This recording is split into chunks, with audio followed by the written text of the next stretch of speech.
Brisbane Lions win the AFL flag, about a month ago now.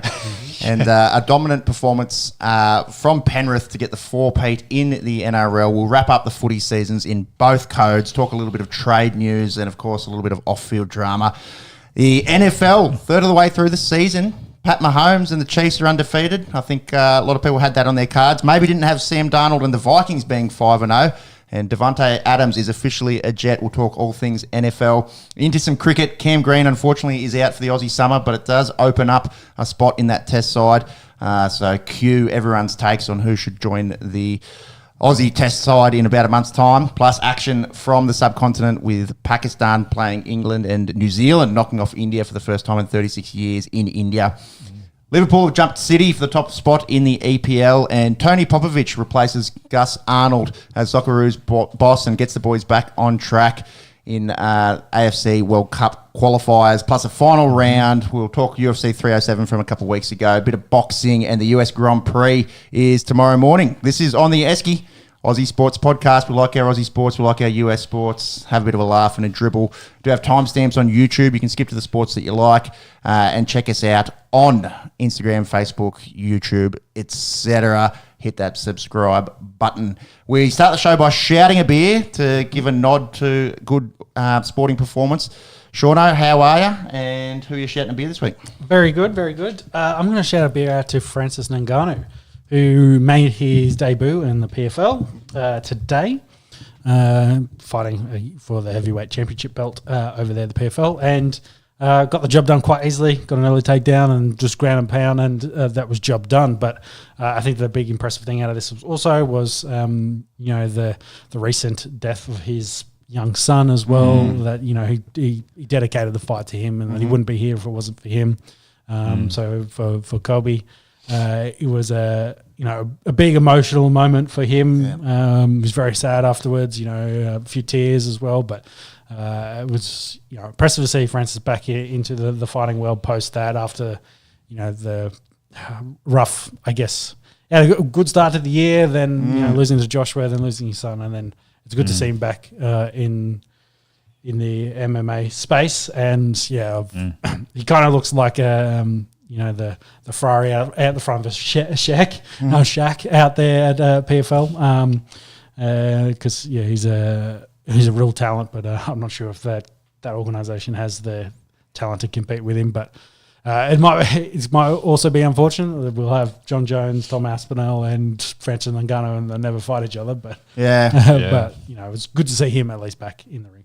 He's 38 years of age, so if there's one thing that the other heavyweights in PFL might have going for him is that you'd think he's starting to get past his prime. Yeah, maybe a couple more years, and that'll be it for him. But did he sign a 5-fight deal or something? Look for his PFL contract. He's got a pretty good deal with them because they've got fights. He got co-ownership with PFL and had the Africa arm of that as well to help set that up. And then they had the freedom essentially to also do the boxing on the side too. Right. So I think his deal ended up being pretty decent. Signed a deal after a split with the UFC due to pay dispute. He's been on Rogan, I think, talking a little bit about that. And then, he's the chairman and equity owner in PFL Africa.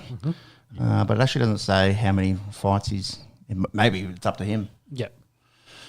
So good to see him back in the winners' circle. Obviously, a very difficult year for Francis Ngannou. But there's you got shout a beer tonight. You got two. Oh well, I threw it in there in case someone needed one. But I guess chuck him out one now. Yeah, maybe a nice Estrella or something Spanish. Yeah. It might be worth mentioning because Nadal has officially announced his retirement from the tour, essentially from tennis. And, we know how dominant he was on clay, winning all those majors, and, him and Federer going back and forth for many a decade was very impressive. And he has, what did he end up with? Did he end up with 17? 20-something. 20-something. 1, 2 Australian Opens, and then 1, 2, 3, 4, 5, 6, 7, 8, 9, 10, 11, 12, 13, 14 Frenches. So that gives him 16. 2 Wimbledons, this is 18. 22 with the 4 US Opens. Pretty incredible career. 38 years of age as well. Sort of hampered by injuries the last... Recently. 18 months, 2 years. Always good in the post-game presses. That funny, dry sense of humour and his accent. Yep. So another big loss to the tour, as I guess we're into that.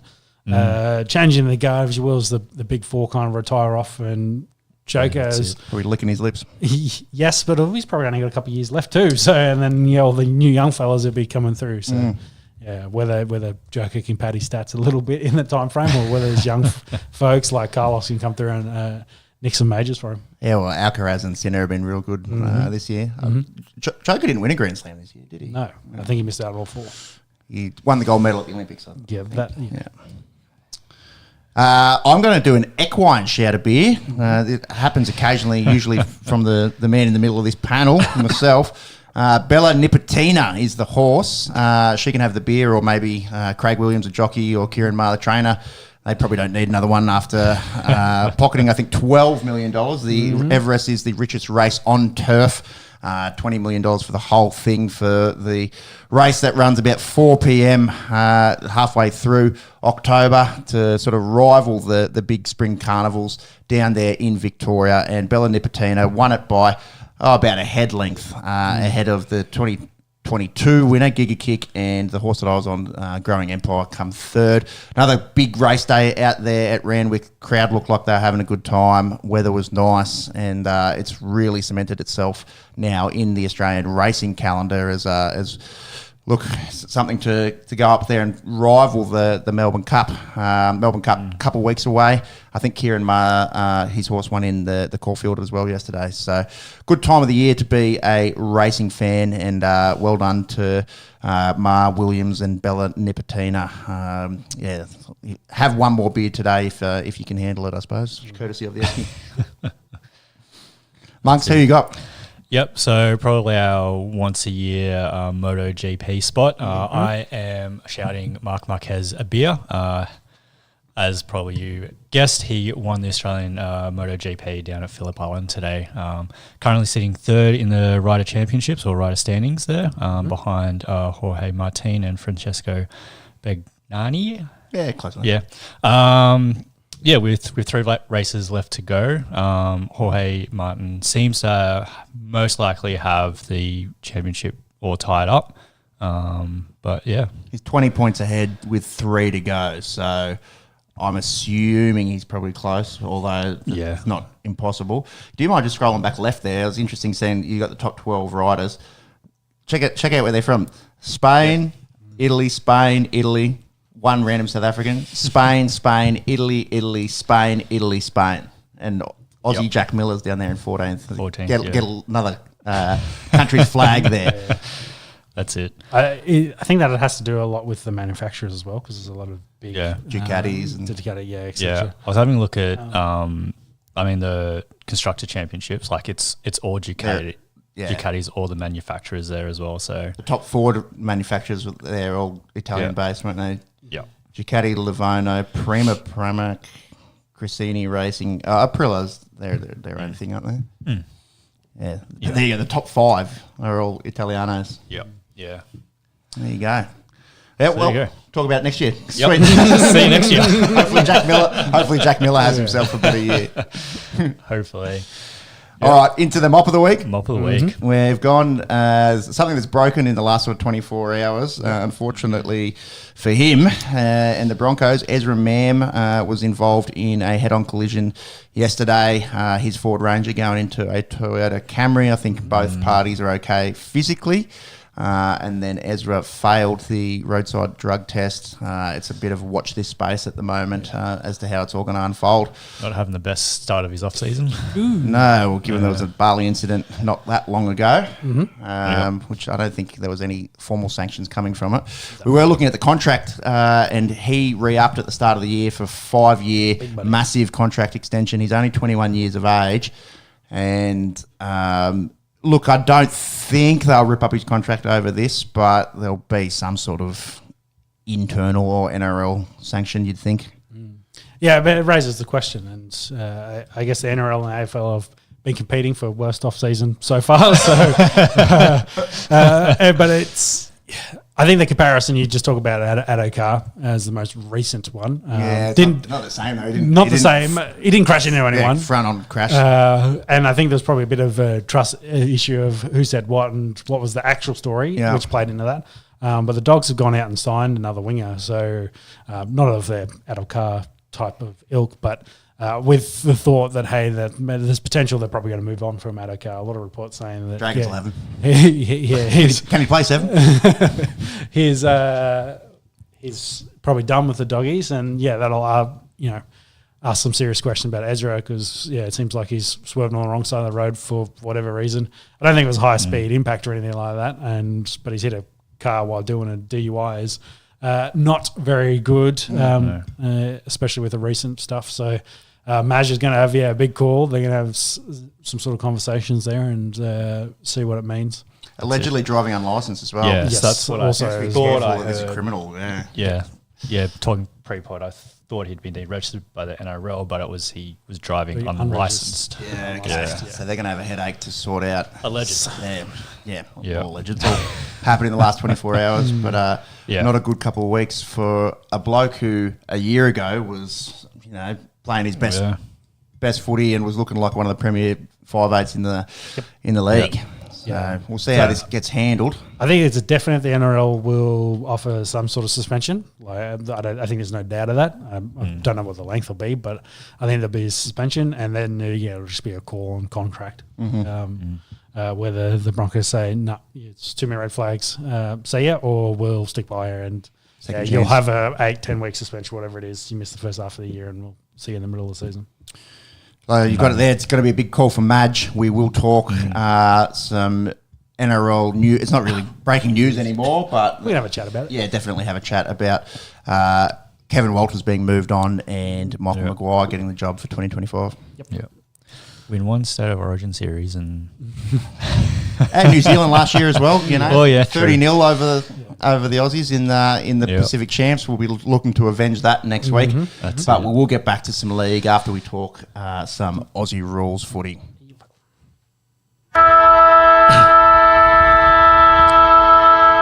So it was 3 weeks ago. Hopefully the boys have got all the partying out of their system and celebrated well, as you should when you win a flag. But the Brisbane Lions break their 20-year drought, beating Sydney Swans in what was a pretty one-sided affair, really. You got the feeling about halfway through the second quarter that the game was done. I know Sean on the end of the table, big Brisbane Lions fan, was saying, don't get ahead of ourselves here, don't get ahead of ourselves. We're on 60 up. Then I think surely by three-quarter time you were pretty confident that the flag was yours? Yes, and they looked very hungry, trying to, one, get over what happened last year, and then... two, I think trying to capitalise when they can on this. We've been talking about their window, so they've definitely capitalised on that now. And knowing guys like Joe Danaher were going to retire, there'd been a lot of talk about that. I think they were very, very, very hungry for that, and they performed amazingly. So. Had to do it without their ruckman, big Oscar McInerney, who double dislocated his shoulder in the prelim.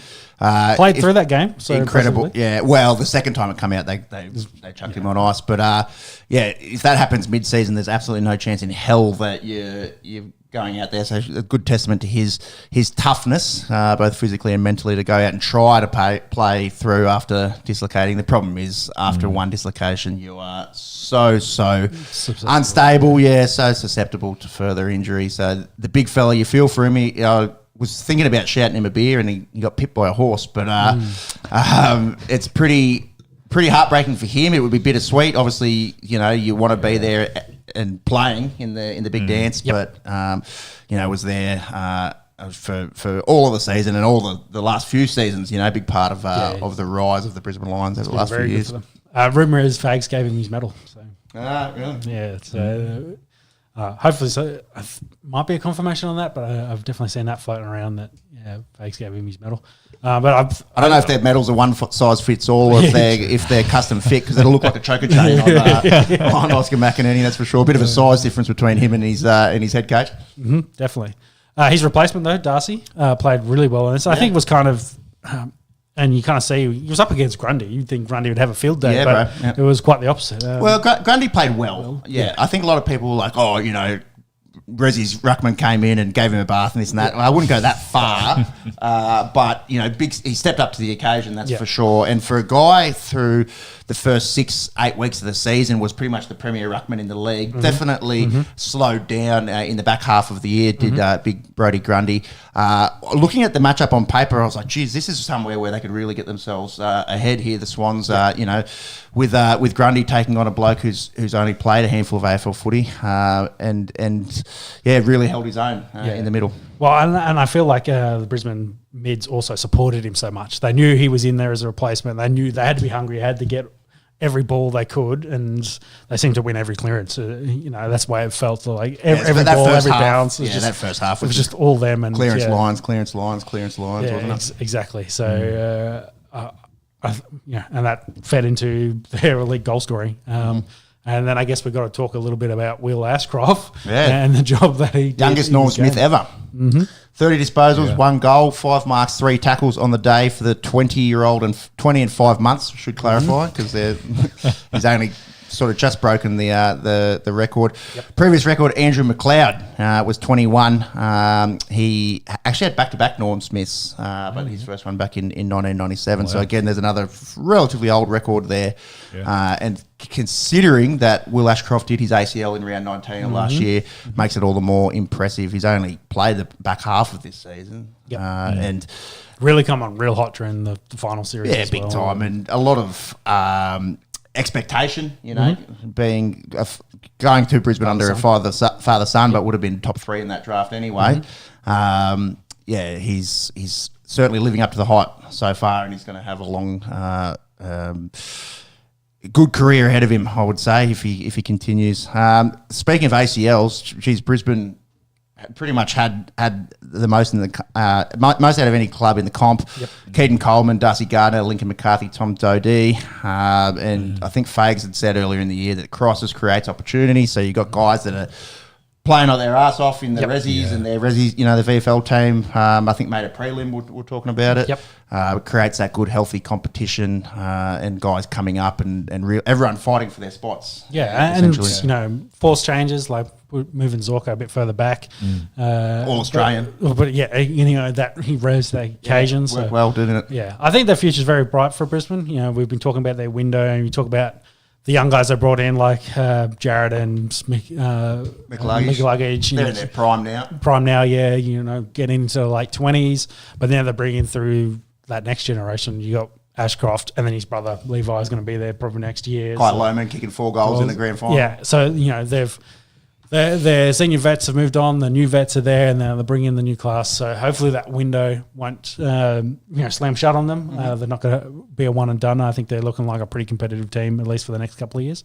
But yeah, like, you know, that I think Zorko's probably the one I just mentioned. He's 35. He's probably one of the oldest statesmen. But you know, how old's Lockie Neal, Monks? Can you look? I think we looked at he's like 31, early 30s. Yeah, he's still got a few good years in him. Left in him. So yeah, I don't think, you know.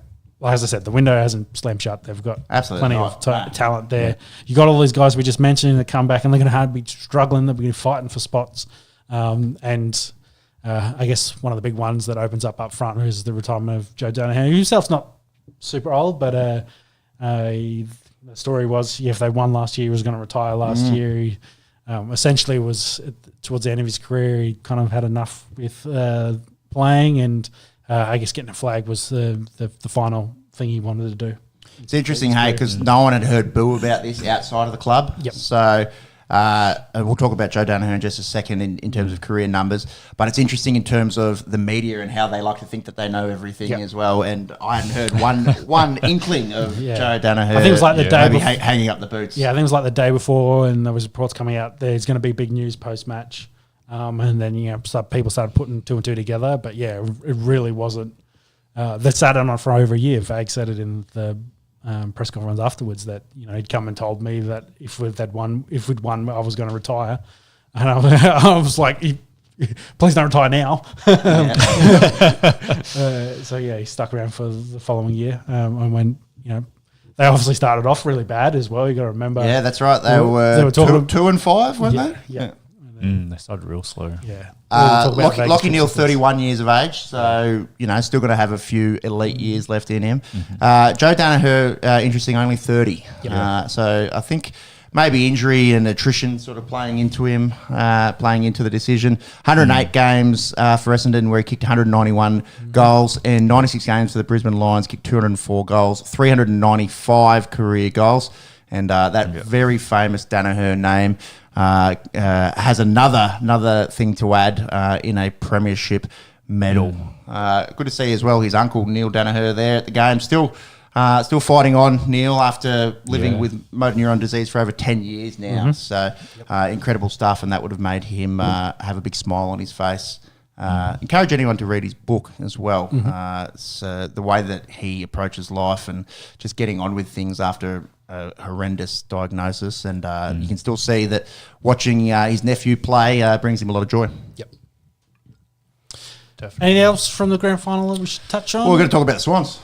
Yeah, I guess so. Yep. So that's 4 consecutive losses for him under John Longmire.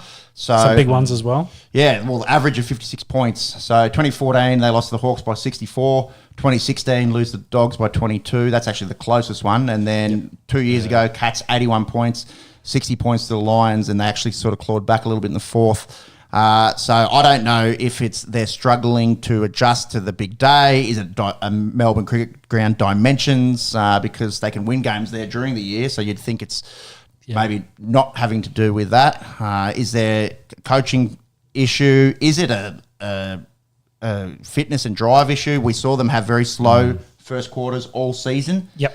And the first quarter wasn't. There was the second quarter that really did the damage in this one, but. After the first quarter, I was like, "No, that's fine. We've seen the Swans bounce back from worse than this." And then at halftime, you're like, "Well, this is pretty close to over." Yeah. Look, they had that little bit of misfortune themselves. Cal Mills, their captain, not being available through a hammy. But look, they weren't decimated by injury. They didn't lose any key players during the game. It's a hard one. I don't have really the answers, and I think Horse and their leadership group don't have the answers either. They were the best team all year.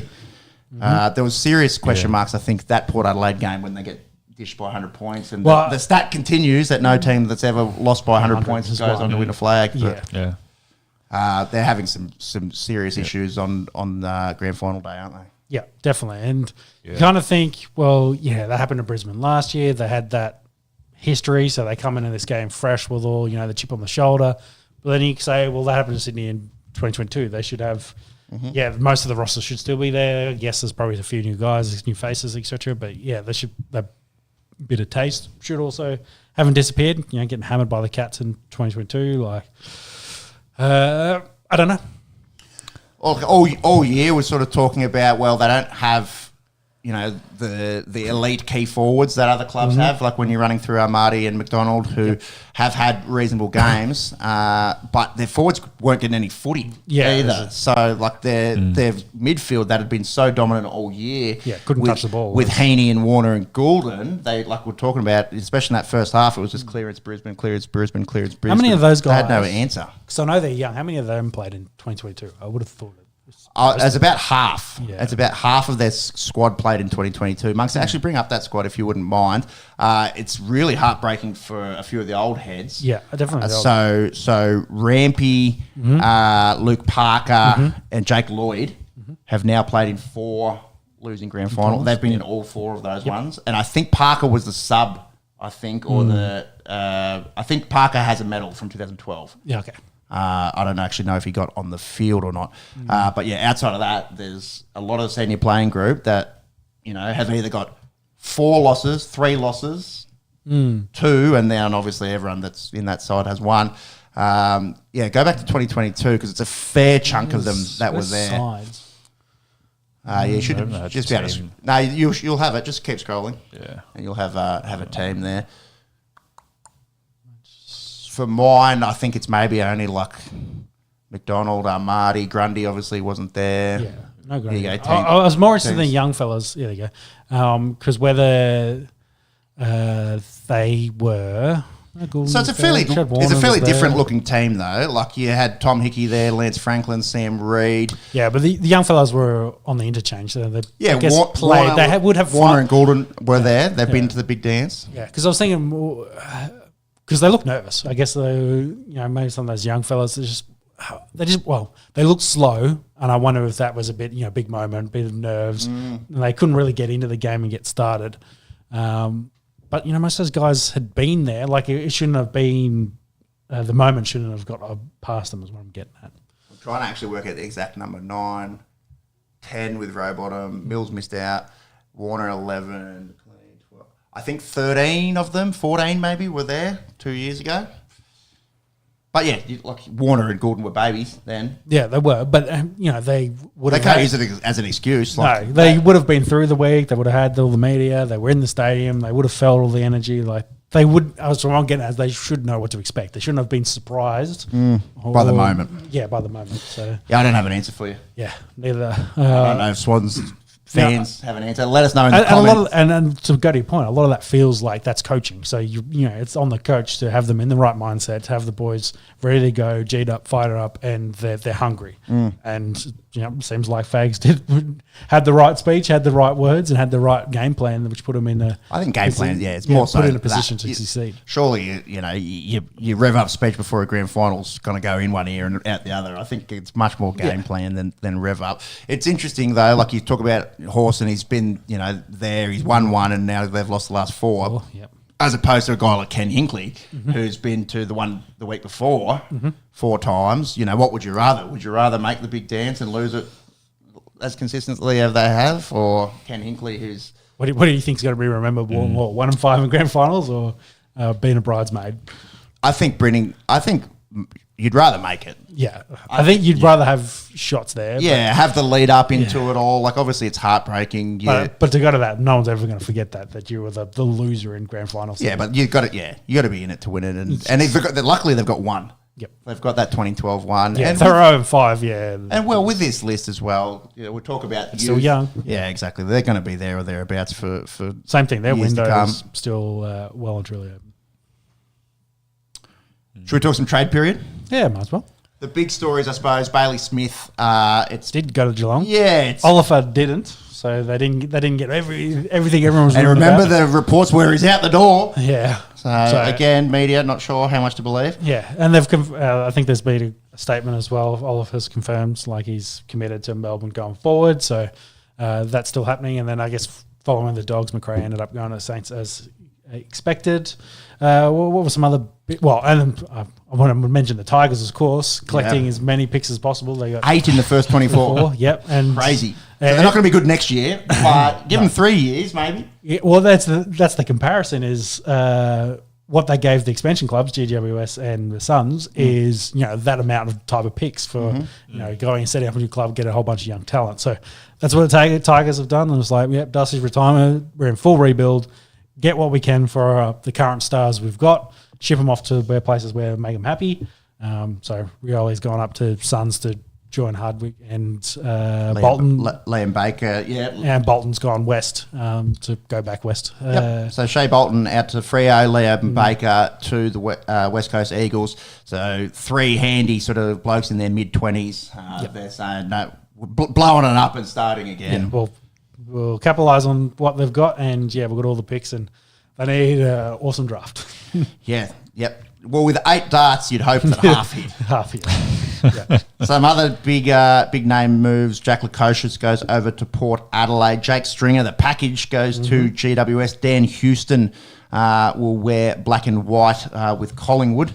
Josh Battle and Tom Barras go to Hawthorn. I think I was looking at odds for next year. I think Hawthorn's 3rd or something for winning the flag next year. So it's pretty incredible in terms of rebuild and where they were 3 years ago. So don't hold your breath, Tigers fans. You might be back into relevance in the coming years if you can follow that Hawthorn model. Yep. And then actually something that's I like to see is some big names going over to the Kangaroos. Problem is they're all kind of past it, but big names nonetheless. Jack Darling, Luke Parker, Caleb Daniel, hopefully at least from a veteran leadership perspective, will be able to sort of guide some of their young stars coming through. And you have to think some of their young guys like Sheasel, Davies Uniacke, Sherry come along leaps and bounds this season, are still young as anything. So I think fans of footy probably want to see North Melbourne be a little bit more competitive, given that they've been trashed for 10 years. Yep. It was interesting to see Harry Sharp there as well, went to the Ds, because, breaking in that Lions team going forward is going to be a big challenge. Yeah. Matt Kennedy, Carlton fan, so he's a pretty good player out of the River Arena, so not far from where we are here in Canberra. He joins the Bulldogs. They're going to have a pretty formidable midfield. Carlton as well, pick up Nick Haynes, so it's bolster the back six there. There's a few reasonable names. We haven't gone through everyone in the trade period. It all popped off during the week on the last day of the trade period. Yep. Well, that was the AFL season done and dusted. Fair bit of news out of GWS this week. I don't think we're going to dive too deep. Plenty of conjecture in the comments around Australia. Obviously, Mad Monday or Wacky Wednesday it was. Private events had their own room and some less than tasteful costumes and a few fines going about. I suppose we were talking about a pre-show. Once it became news to the AFL, of course they're going to have to hands forced essentially. Yeah, have to act on it. I think some could argue that 4-week suspensions may be a little heavy-handed, but we'll watch it all unfold. And I think over the next few weeks, it's going to dominate some of the zeitgeist in the AFL world. But we've also got a draft upcoming, so hopefully that's a little bit more interesting than the speculation. Yep. All right, let's talk some rugby league. Penrith do the 4-peat, so the prelims to get there was pretty one-sided. Storm smashed the Roosters. But shock, Storm, the Penrith final. Didn't we know this 6 months ago? Kind of like, I think after Origin, we're like, yep, that's probably what we're looking at. But anyways, it's what eventuated, and we did get a pretty good grand final. We'll talk about a certain no try in just a second. It's rigged, bro. The big thing out of that Storm prelim was Nass going to the bin for the high shot on Lindsay Collins. Yep. Collins got ruled out with the Cat 1. Nass gets 4-game suspension. Well, what did you think? Because what was it? It was grade 3, it was careless, grade 3, high. I think some of his prize came into it. Yeah. He had to miss the grand final. Yeah, I felt to me the shot was more like a 1 or 2. Yeah. And I could see why he'd lean toward. I was feeling like it'd be a 2 and then you maybe bring it down to a 1. Like, fight that. But, just out of the bat being a 3, I was like, oh, yeah, that's, I think, a bit much. But I didn't think he was making the grand final anyway. So I think when you compare it to Suaalii on Walsh, who also got 4 weeks, they're probably chalk and cheese, those 2 shots. Because to me, it looks like initial contacts with the shoulder and it just goes straight up and hits him in the chin. So, to me, it didn't feel like a 3 off the bat. We're going to see a change to kickoff rules, do you think? Like we've seen in the NFL? Yeah. Maybe. Because in that Manly one the week before, we saw 2 HIAs as well off the opening kickoff. There has been a lot this season off the kickoff. It's a lot of impact, isn't it? It's, off the back fence, head full of steam. What's the big one? Chief on... Who was the Manly guy? That's the biggest one I can think of. Yes. Spud Carroll. Spud, yeah. Chief on Spud. That's, And they both are gone. Yeah. And also that shot, the contact as well these days is probably going to jail for. So. Pretty much, yes. Yeah, we won't see any of that, but, that's the kind of thing that they're like, we don't want any of that, definitely. But, you're giving blokes a 40-metre head start and... it's so much force. Yeah, so much. But even like this... Naz isn't the initial contact. Like, he's probably the 3rd guy that hits him. Yeah. But, there's just this, you're just running into a wall and, the shoulders can only be in so many positions. Yeah. So, and it seems like one's always going to bounce up and smack that's right. The one thing that he's got going against him in that situation is he's fucking 7 foot 100. So, that's it. Yeah, it's a hard one, but he missed out. And I think... Yeah, as soon as he went to the bin and you saw the replay, like he's missing the grand final, I don't think he's going to get out of this. Yeah. If he had a clean record, maybe gets away with a fine. But as soon as it's grade 3, that's, you're fucked. Exactly. Panthers did it pretty easy against the Sharks. Isaiah Yeo broke the Panthers games record in that one, 244, goes past Steve Carter, and then after the grand final got announced as the Kangaroos captain, so we'll talk about that in just a second. All the sort of talk regarding one player and one player's body part was Nathan Cleary's shoulder. He had a red-hot game against the Sharks in the prelim, re-aggravated it, and he was good for the grand final and didn't bother him. You couldn't see, I don't think. Yep. So 5 consecutive grand finals for the Panthers. And let's talk about the game. Yep. Low scoring. Harry Grant, first try, 23rd minute. He's been excellent all year. And then Penrith scored off a few reasonable set plays. I did like the one just before halftime, which really swung the momentum back in their favour. They went out left from the play the ball. Then Luai throws this big hooping pass left to right, finds Cleary. He gets Liam Martin through, and then momentum shifts as the Panthers take a 10-4 lead into the second half. The big talking point, I suppose, during the game, post-game, was the Jack Howarth going over the line. They ruled on it pretty quickly. They ruled no try on the field. Yeah. Certainly some angles did appear to show the bottom of the ball touching the grass. The NRL came out and said, no, we've had lots of different angles. We're pretty confident, and didn't hear a whole lot of whinging from Craig Bellamy in the Storm post. So I don't know if they've seen an angle that we haven't. Yeah. Certainly some of those still, screenshot type stuff that was doing the rounds on social media. We saw on free to air, the very quick review that we saw, they only showed 2 angles. There was one angle that was very convincing in terms of it being a try. The other one was kind of we can't really see anything. I think the fact that they sort of ruled it no try on the field as well probably. Well, I think that second angle shows the arm under the ball, but I think I've lost in all this. The ball's round, so I feel like that the arm's under one side and the other side of the ball's maybe touching the grass. So look at the bottom. Yeah, I think it's probably likely that both happened. There's a bit of arm on the ball, and yes, it probably touched a blade of grass, but they've ruled it in the moment, and they still had another 25 minutes of play. To try and win the game. Did it affect the final score of the game? Probably not.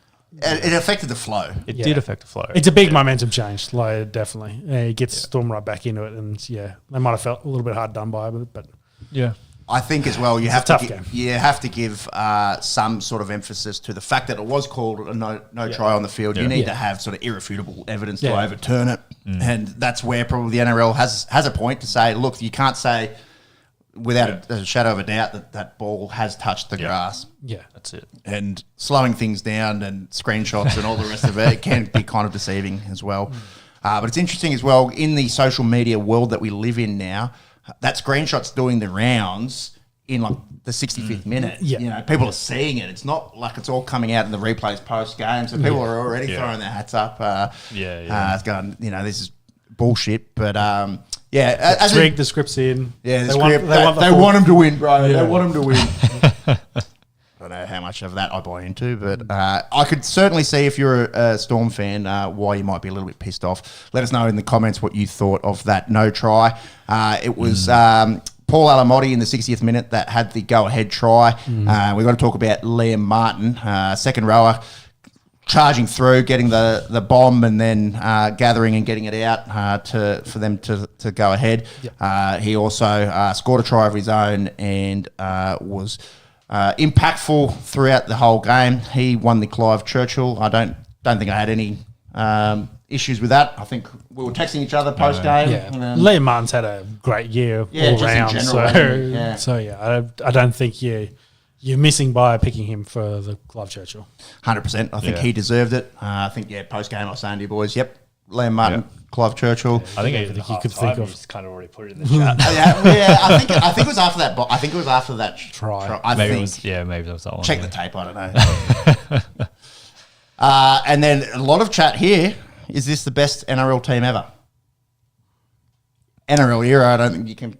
I don't think there's any argument. No. Yeah, well, you definitely won 4 straight. I think there are a few Storm sides, probably better spines with the Immortals in them, but maybe maybe, yes, future immortals in them, but maybe less overall talent. I think the across asterisk the hurts board. their Yeah. There's always argument as well. a Yeah. couple asterisks there, but We weren't alive for the Parramatta teams in the 80s. That's the last team to win a three-peat. Yeah, but and then I've got to go back to the St. George Dragons. I was going to say 11 in a row.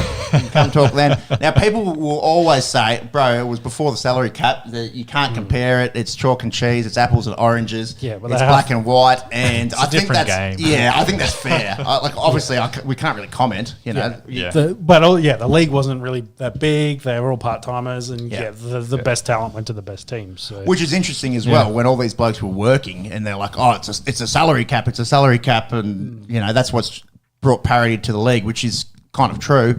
But it makes you wonder, like, how much were the guys getting paid? And there's no, it's all cash kind of stuff. It wasn't common knowledge what guys were making in the 50s and 60s. So it's very difficult to compare that. But the flip side of that is, like, is the salary cap really working in the NRL era? Well, possibly not. I think it actually shows there's a serious lack of quality coaches in the NRL. Coaching in sevens. I think we've spoken about it on the pod before. Obviously, spine is important, and then the most key part of that spine is your seven. We were looking at Nathan Cleary pre-show. Bloke is 26, about to turn 27. He has 4 premiership rings, a few Origin wins now. Yeah. What else does 5 he need grand to do? finals?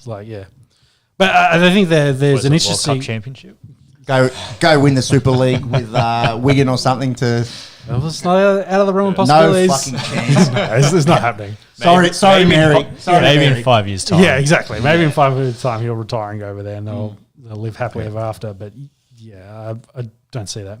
I think there's an interesting conversation following that with his old man. Like, where does he fit in the coaching ranks? I kind of feel like he's probably top of tier 2. With Wayne and Craig taking up tier 1 by themselves. Well, what's he got to do to get to your tier 1? Win without his generational talent in his son. Well, they're probably not going to split up. Yeah, that's the thing. So, Yeah. because I look at Bellamy's Craig. kind of had. Yeah, he's been to 10 grand finals in 21 years and been in the but finals how many every of those year. finals was Cam Smith and? Yeah, but my point is he's had 2 different teams across those 2 different decades. He has had 2 different teams. He's had 2 different, completely different spines, and he's still there, still competing. So, and he won Dally M Coach of the Year this year, and you're like, oh, that's a bit of a cop out. And then you think about that forward pack that they had the injuries they had to the spine, and you're like, yeah, maybe he still is hands down the best coach in the NRL, yeah. And that's why they're so competitive. Wayne speaks for himself. He's been in the game for 5 decades, and if he wasn't bugging around trying to rebuild and fix clubs, and he was at a premier side, he'd probably have more premierships than you can mention. So that's it. I think they're in a tier themselves. I think Ivan's probably top of tier 2. And there's probably not a lot of blokes with him there as well, because everyone else kind of fits in their own. I suppose you got to have Cleary above Robert. Maybe same tier, but you've got Cleary. But then Robbo also has that conversation of, like, what have you done outside of Sydney? Like, with don't have a Sabero and see how you go, bro. Wow, huge allegations here. Huge allegations. They're the kind of things. It's just like, what other challenges you face have you overcome? Because I would say the same thing. If Craig had only been good with Cameron, Billy, Gronk, that spine, he's just like, well, yeah, you could say those guys helped make him, but he's there doing it again. He's proven time and time proved again. Himself across multiple decades that he's really, really good as a coach. So I guess Ivan's have to do the same, because he wasn't real great with Penrith, wasn't real great with the Tigers, came back with his son, and they've been dominant. Shouldn't he get an extra pat on the back then, because he's actually doing in the parenting to make the greatest halfback of all time, possibly. And he's put in the work and then to get himself up to the tier 1 of a relatively unknown sports podcast coaching echelon. True. I guess you can say Bellamy and Bennett don't have potentially the greatest halfback of all time as their son. So pat on the back. That's it. He's been building this team for the last 30 years. He's been working on it. 28 years. Incredible. So I guess some of that goes into that. I think they're definitely a pretty good team. I'm not sure if I could put them as best ever, but you can't deny the fact that they've won 4 in a row. So. Yeah, I think NRL era, I think it's no contest. Yeah. And then I think it's too hard for us to comment. Yeah, I also don't know if is the league not strong enough? Going back to that previous point, we're in a, how do I say, 2-league system where it's Real Madrid taking on whoever. There's a big three. There, because the Roosters are there. Yes, and then it's whoever the dark horse is that kind of floats in. But well, we spoke about it leading into this in that minor premierships. Only the big three have won a minor premiership over the last 10 years. I think it's further than that. It's. I think it's 11 or 10 or 11. Yeah. Luckily, in that time, Cronulla has Cronulla, Manly, and Manly haven't won. Well, maybe I'm thinking of early. Cronulla won in 2016. Manly South won in 2014. Yeah, 2014, and then Manly I think must have been. They haven't won in that time. 2010. When 09, I think when they smacked up Melbourne. Yeah. You got it, Ed. Yeah. Keep scrolling up. Sydney. 2011 when Manly beat the Warriors. Yeah. Sorry, Manly fans. But yeah, since then it's been Cowboys in there 2015 as well. But it's been those big three that have dominated, and then luckily for fans of other teams, the Sharks, the Cowboys, and Souths have managed to come from not first and win a comp. Yeah. But yeah, it's been the big three that's been dominant for the last 12 years. Yeah. So there's something about consistency, because you do look at like all the other teams. Like at the start of the season, we were talking about South, like they've got to be in like the top four, and they just fell off an absolute cliff this season. Coaching. The Eels as well were always in the top 8. Coaching. Exactly, coach. Like it's coaching's huge. It's so big. Like when you think of that, we've got It's why they get Robbo sacked, and Bellyache, and their spines are elite. Yes, they're good winning organisations, but you look at some of those guys and like, again, look at the Storm. What was Munster? He was bricklayer, and he's just come in. And Jerome Hughes at Dally M, we haven't even spoken about. He played 3 seasons where he played 1 or 2 NRL games. We're looking at and he was a fullback, and he's just like, and Craig's just like, how about you come down here and we'll put you in the halves. Yeah. And then turns him into the Dally M winner, and he would have won by 7 votes if he didn't get suspended. He got docked 6 votes for running into the ref. And he got arrested for a game as well. He got arrested. And you're talking about a 7 that goes out and scores hat-tricks on the reg. Yeah. Cleary also does that, but it's pretty incredible from a guy who wasn't a prestigious talent and was up there playing Q Cup year after year and hanging in there, and he spoke about his wife supporting him a lot, just chasing his NRL dream. And then becomes, the best player. Best player in the NRL. Yeah. And I think coaching, the culture, they just know what makes good football players. They know what fits their systems, and I guess the right mentality, right personality that they're looking for. And they just find these blokes, and it was like, all right, you might not have the complete package now, but you've got the tools that we can use to turn you into superstars. And to that point, the coaching is a big part of that. So to that, with going back to chat around Cleary and the tiers, with all the movements since 2021, and especially the movements that are happening for next season, if Cleary can keep this run going for another couple of years, does that put him into that tier 1? I wonder if he'll always have that issue that Tom and Bill had, Bill Belichick and Tom Brady. Yeah. Who's the mastermind in the thing? And I think it's semantics, really. It is, but Tom. There's a good reason Tom Brady left and went to Tampa Bay and proved his point that I was the GOAT for a reason, and it's undoubted. Like he closed, put the final nail in that coffin. He closed it. No one can doubt that fact. So. I don't think, like you said, Nathan and Ivan are going to break up. Yeah, maybe they'll disappear and go join the Warriors and with Jet and turn the Warriors into a powerhouse. And do that, and then people's not going to doubt you. But I think he's been pretty impressive. I thought I had a screenshot of all the players that Penrith's lost over the last few years and the team that you could make out of it. But off the top of the head, Critter. Yeah, Burton, Kickow, Coruscant, and half the Dogs team.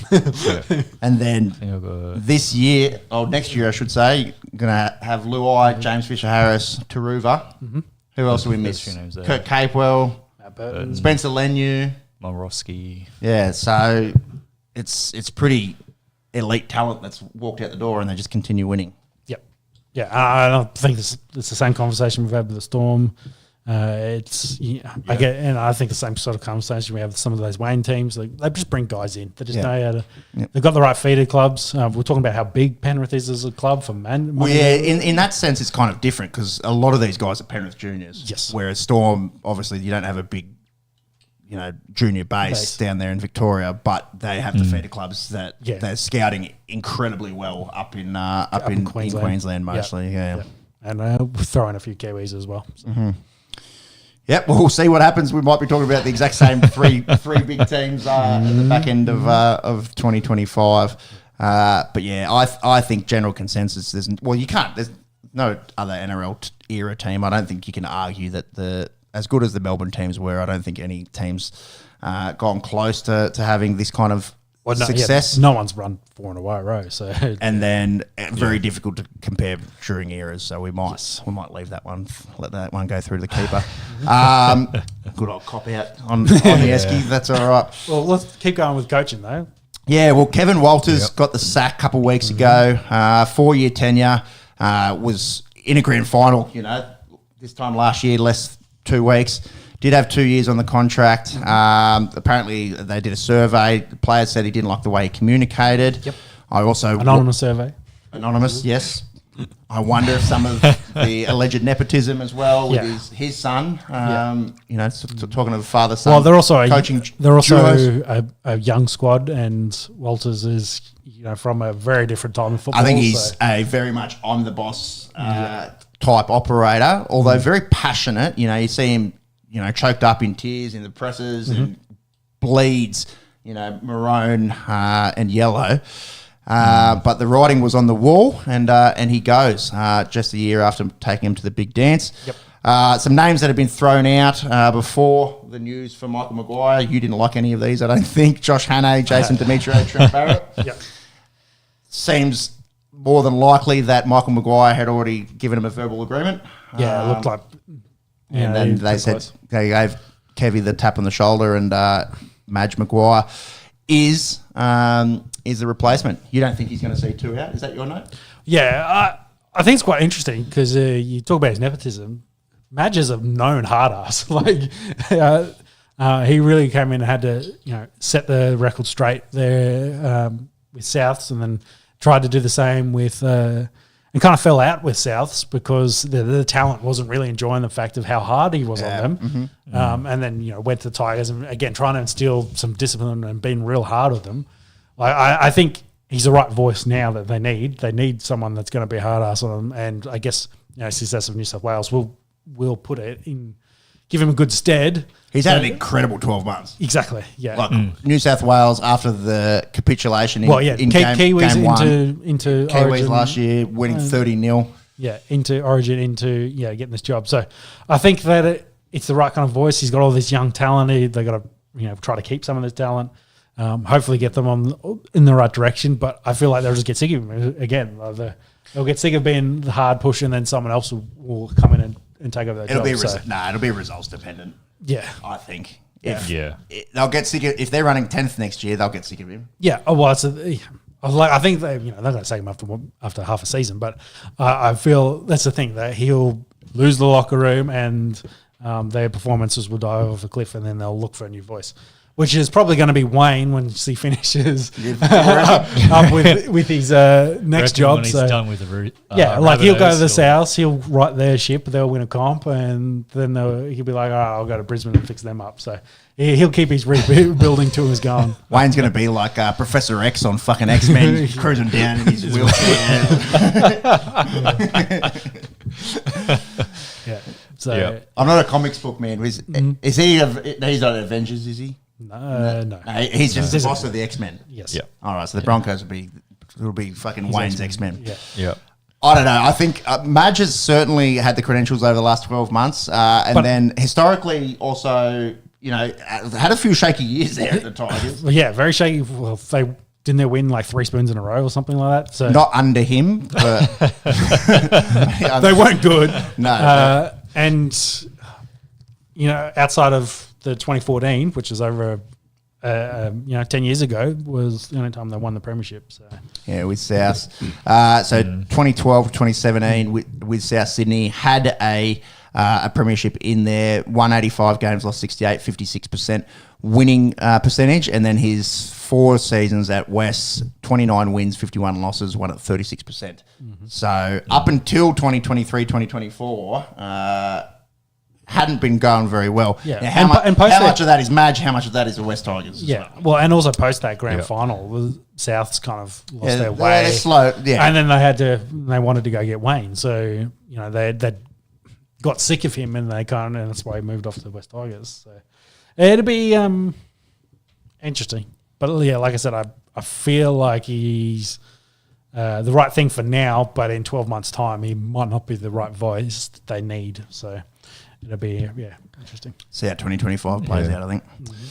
How's 2025 going to play out for our Big Red V monks? With it looking more likely than ever that Ben Hunt going. I think news broke this week that the Dragons have given him the okay to look elsewhere. He's contracted till the end of this year. It'll be interesting to see how the next few weeks play out. Yeah, and it sounds like Ben Hunt's not happy that because they're negotiating about extending that deal and then it didn't happen. And then the whole review thing that we talked about, it sounds like Ben's done with the club. And the Dragons don't want to let him go unless there's some sort of maybe swap in that process.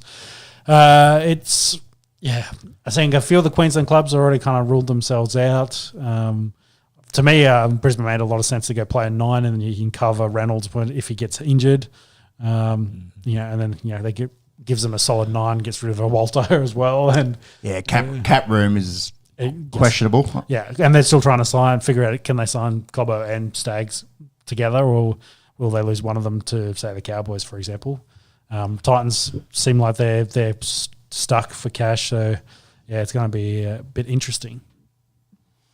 And then following that news, the King, Gustafson, was told he could look elsewhere as well, and some talk about Dragons for him.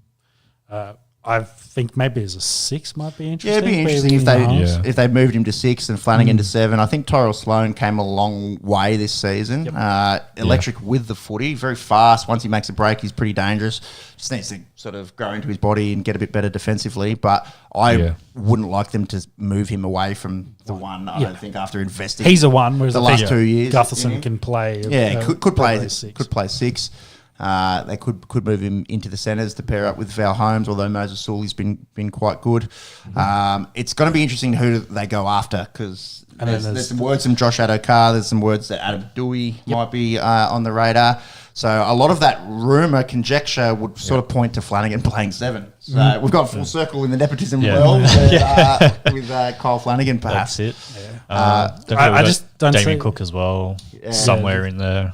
So Damien New South Wales Origin centre, Damien Cook. We've got 4 centres playing next year. I just don't see how Dragons are good without Hunt and they're not replacing him. The guy that's literally carried the club over the last few seasons. Led the league in try assists. I think it was a bit hard done by. Yes, they faded badly, but I don't think you just solely blame him. Yeah, you remember that news a month ago or whatever that they had a meeting with him and said his play wasn't up to scratch over the last month. You're like, fuck. He's already Nelson on Simpsons throwing the ball to himself. Lomax was in there. Lomax had a career year. Jaden Sewer had a good year. It'll be interesting. Watch his space over the next month. Yeah, they basically tried to push him out the door for some stupid reason. And they're going to have to absorb his $950 to $1 million out of our cap. So I don't know. I don't get it. Obviously, he was very disgruntled towards him. Yeah. I think it's just the Dragons board. Joint venture club's good. Better than West Tigers. Talk a quick, at least this season. Quick Pacific Championships. The Aussies beat Tonga 18-0. I watched KO highlights of this one. Defended very well, obviously. A little bit shaky in attack. Good for Tonga, I think, to be competitive, but need to obviously work out where they're going to get their points from.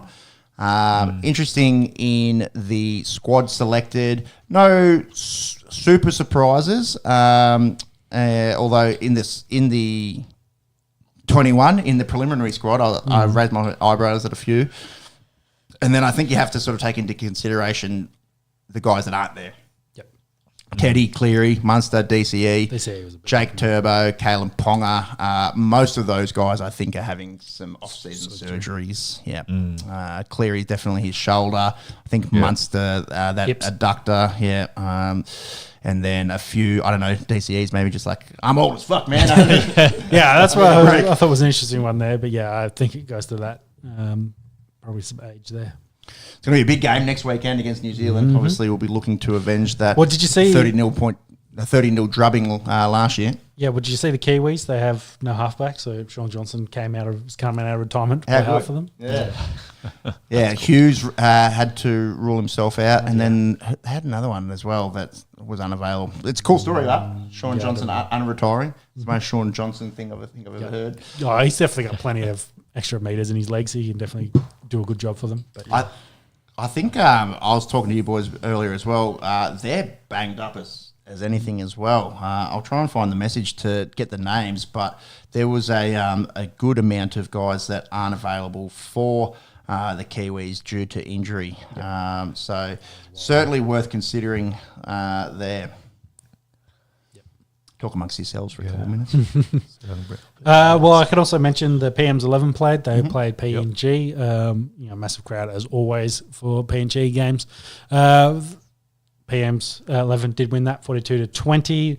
The girls played as well. 84-0. 84 and smashed them. So it's hard in the girls' game because we are so dominant. Yeah. Finding some other teams to go with us. I hope the Australia-New Zealand game in the girls is a little bit closer. Yeah. Well, they did have some NRLW talent in their team, but it's few and far between. Yeah, it's not as much as what the Australian team did for sure. Correct.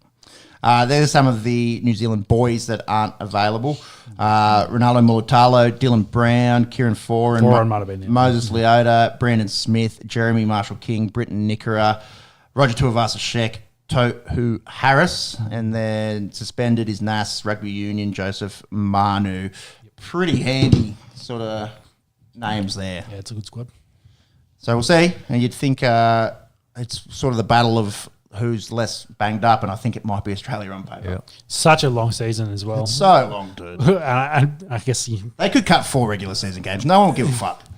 Well, who was I talking to? Well, I think it makes sense to drop rounds when you add teams. So, well, if they get to 20, yeah. Well, I think we're talking about if there's 20 teams and there's say 20 rounds and there's 10 games a round, that's 200 games. Like it's only 20 less than what they're currently playing, and we take 6 rounds out. Like, I think that's money that they're going to say. Well, we're not going to have 6 more rounds. Like. Yeah, but I'm saying the total games is kind of because that's the viewership. If you're putting the games on TV, that's what they're interested in. So as long as you can keep that total game around what it is now, you can commercial aspect. Yeah, you can potentially drop. What if you got to 20, right? So that's 19 games because you don't play yourself, and then each team had like a couple key rivals that you play twice every year. Yeah, well, I think you could then start putting divisions and things like. Yeah, I don't know if it needs to go that far as actually having a division. Yeah, but you could play like the Queensland teams play themselves a bit more often. They always play twice a year. Yeah, the Sydney teams the same thing. Souths play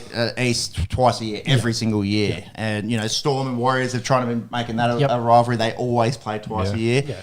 Well, the Storm and Canberra makes exactly. sense. So you have like a couple rivals, and you always play them twice, and then that will just build, the hatred between some of those clubs. There might be a few where it's like hard because you're like, well, who hates the Dolphins that much? But you're playing in Queensland. Battle for Brisbane. Battle for Brisbane. We've already seen it's been massive in 2 seasons. Selling out Suncorp each time. So that might be something that they could consider. And then, so you play everyone once. That's 19 games. And then you say you have 3 rivals that you always play, and that's a 22 game season. And then you've taken out 2 games. Yep. For you drop a month. Yeah, with a bye, it's 3 weeks maybe. Yeah. I don't know. Yep. Spitballing, but it's you're saying no to money. Yeah. So it's probably not going to happen. Well, the flip side of that is, if you look at all the money that I love the league, it's just like the NRL coming out and just saying, number one sport, we made more money than the AFL this year. And a large part of that is because a third of it's made from Origin. Is it that much? Yeah, Really? because you look at the attendance numbers is half of the amount for the NRL that is the AFL, so they make so much money from that. But Origin is a huge part of the reason why they make so much money. And It's the best. The grand final day is pretty good, but there's we've spoken about a 3-game series Origin. I don't think anything in Australia nothing compares. Yeah. Well, we like our US sport, and we talk about the Pro Bowl, how much of a laughing joke it is in the NFL and the All Star game in the NBA these days. Yeah. Nothing is like Origin. Yeah. It's like an NBA final series that goes 7 games is that's the kind of because it's there's not the passion and the hatred. Yeah. I suppose that there's the passion, maybe not so much the hatred. Yeah. But I agree to your point. But it's Origins it's the same team every single year, whereas any sort of final series, you're just going to get whatever team. Like you haven't got that, you haven't built up that rivalry that Origin's built up. It's a location. If I was going to do the Pro Bowl, I'd do West Coast versus East Coast and divide the country down the middle. Yeah, they still don't have that. No, it's all college. It's like college based. Yeah, I don't know how you do it. No, but there is no way to do it. But to go back to the point, I guess league for league, the AFL is probably making more money overall. That's why the clubs are all worth more than there is a comparison to. That was an interesting thing that you sent through. The team values, I suppose, for both the AFL and the NRL clubs. Collingwood topping the list, 168 mil. I think it was 4 maybe AFL teams before we got to the Brisbane Broncos being the most valuable brand in league. Check that out, that data, if you haven't seen it. They've got it's not what they're worth, hey, it's what they've valued the brand to be. Yeah, top 10 valuable brands. Yes. Thank you. So in theory, if they tried to sell, that's kind of what you'd be asking. They'd probably get more than that, but that's kind of their valuation. Well, if you put the Broncos on the market and you knew they were profitable and making a decent amount of money, then someone might go, a few guys might be interested and they'd go back and forth on the money. What's interesting about this is the Western Bears, because the NRL during last week, I think it was, it's pretty much all that. Said no to them. All to do with the licensing fee, because they hadn't charged anyone else for a licensing fee, but said to Western Australia, there's like, hey, I think it's like 16 mil or something. Free money for them. It's basically the NRL's playing hardball and wants, I guess, the Western Australia government to chip in and say, pay the license fee so you can get a club. But that's the kind of thing they're trying to push to get money. I misspoke before when I said that the top 4 were all Aussie rules clubs. This is data that's come from Brand Finance Australia. Collingwood's valued at 145 mil, and then Broncos are actually second at 124.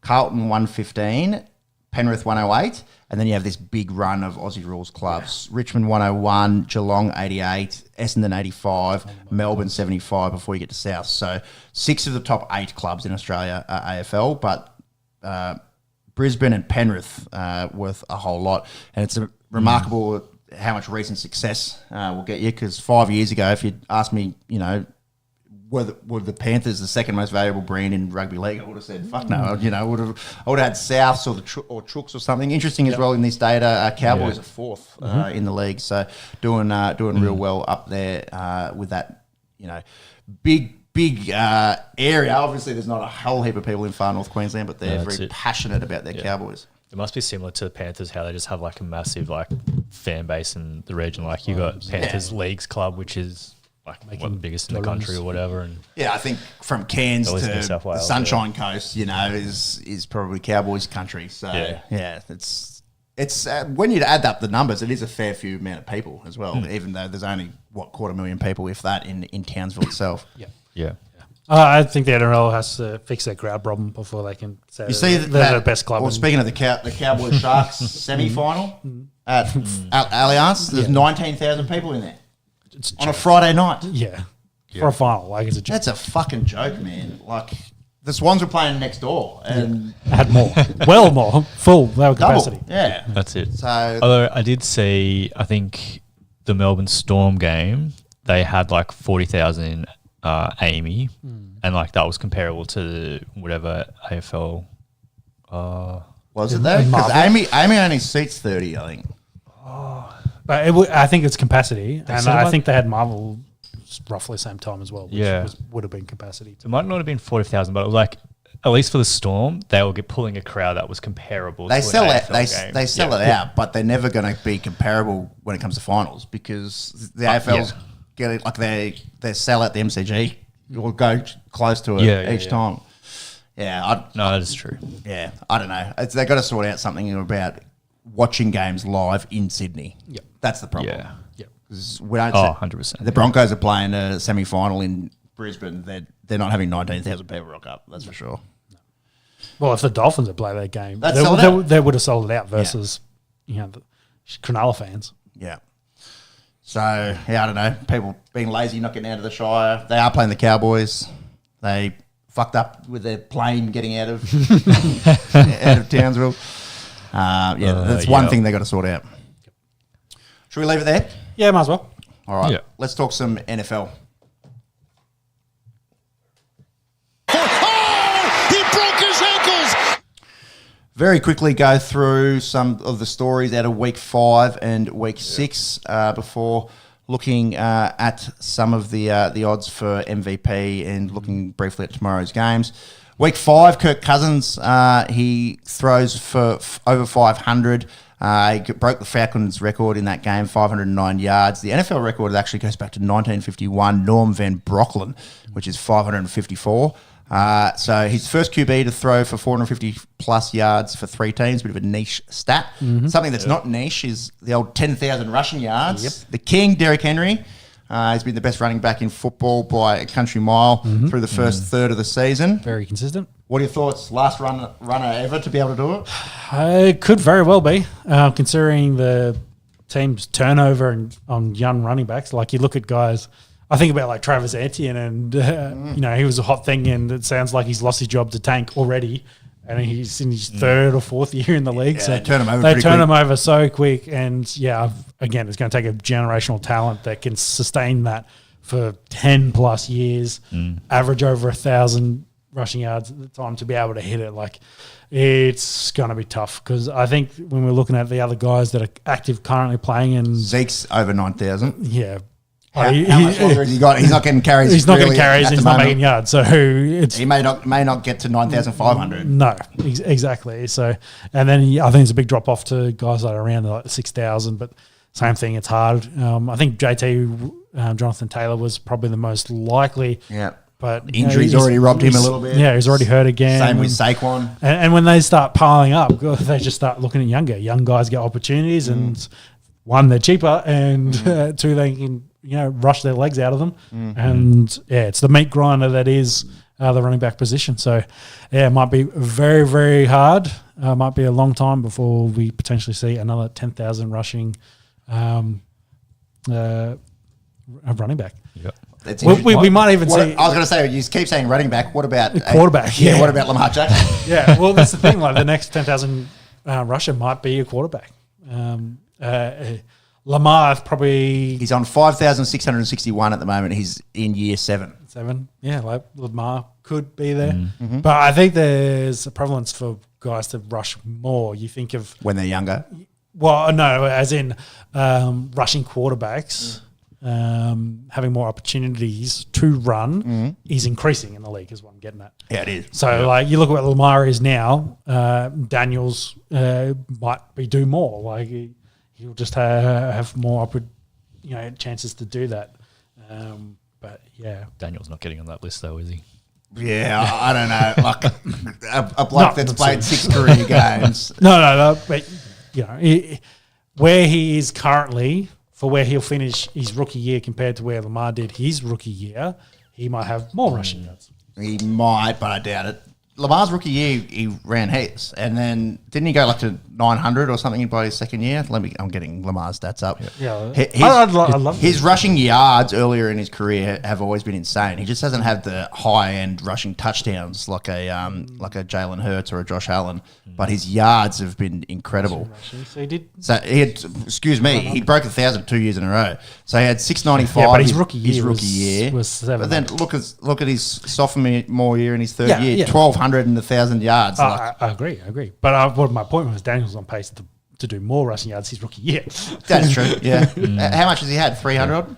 Actually, I might have a touch less than that, I think I wrote it down in the notes. Let me you had it there. Let me find it. He had 332 through 6. Yeah. So he's on track for a tick under 1,000. Yeah. Yeah, okay. And 12 touchdowns. Pretty incredible. Yeah. Of those active guys that are within Kui, Joe Mixon's just under 7,000. Latavius Murray, he's not getting there. Melvin Gordon, he's not getting there. Nick Chubb is interesting. We'll be back in the next few weeks. No, he's active. He should play tomorrow. I think he's questionable, yeah.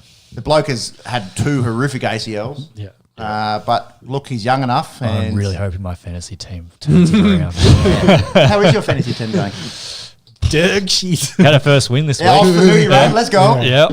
But no. 1 and 5. That's it. Hey, statistically, you're Statistically, I mean, I've got Nick Chubb coming back. I've got Devontae Adams with Rogers now.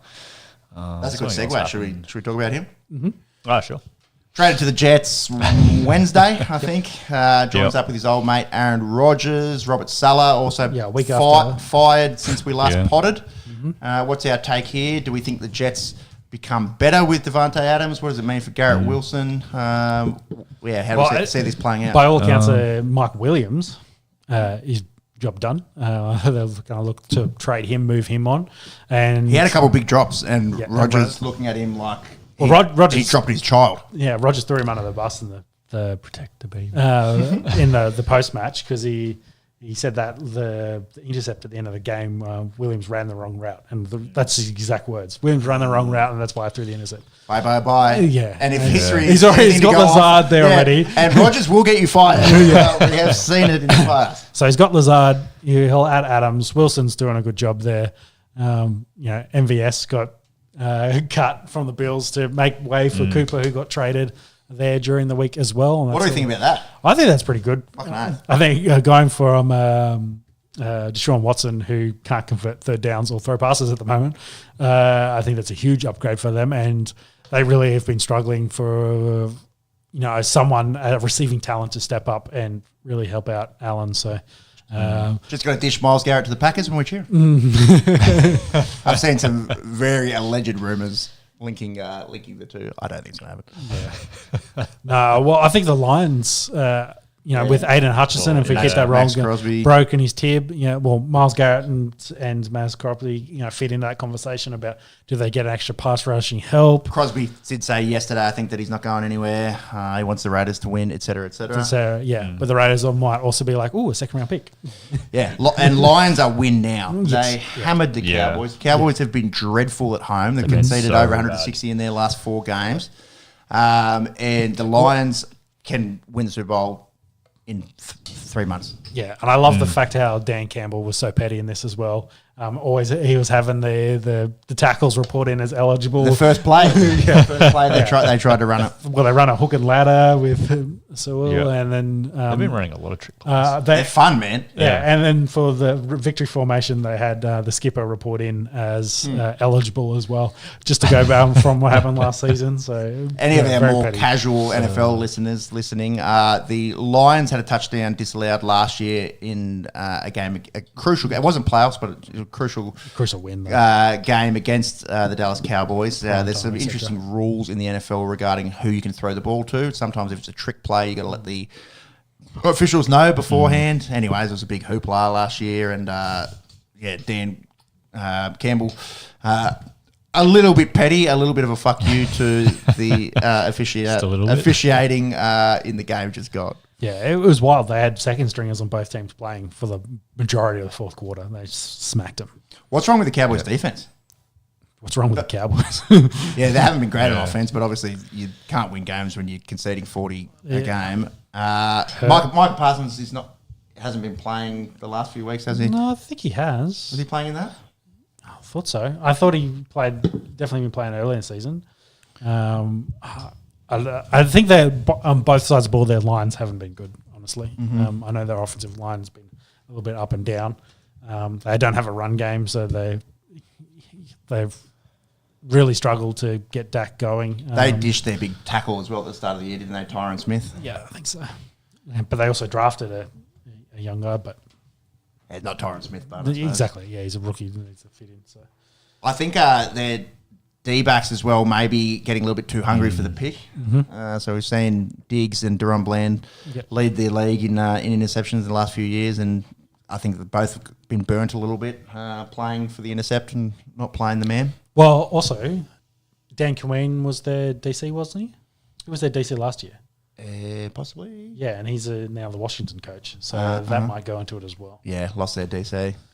Parsons did not play. He has played 4 games. 4 games. Yeah, that's why I thought he played 4. So he's missed the last couple of weeks. Yeah, where they've conceded a lot on defense. So makes sense. You take out one of the Starts to make best sense, yeah. edge rushers in the league, and your O-line can worry about blocking the other guys, and that maybe plays into it. Also, credit to Detroit's offense. They are looking absolutely superb. Their O-line is arguably the best in the NFL. Jared Goff has been so tidy the last 2 weeks. I think he's had quarterback ratings of over 155 2 weeks in a row. Had that game where he didn't have an incompletion, and I think it was an NFL record for most passes completed without an interception, without an incompletion, with 18, I believe.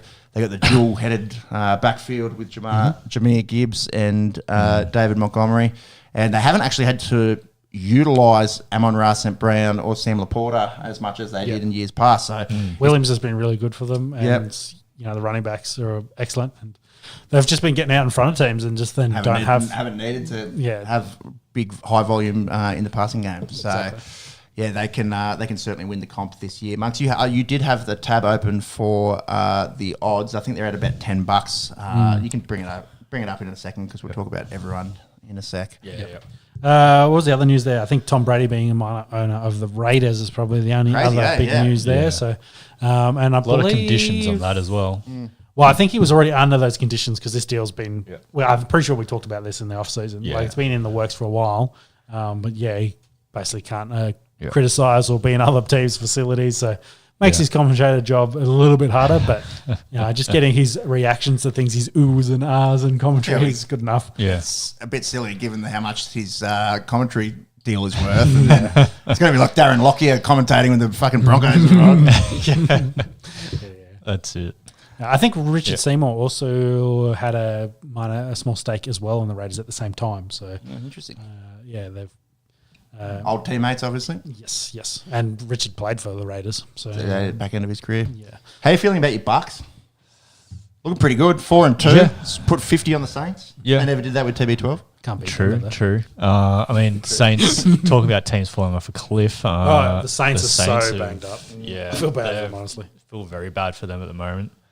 Alave out, concussion. Rashid Shaheed had meniscal surgery. He's done for the year. How long has Cars been out for? He should play next week, but they also the worry on him.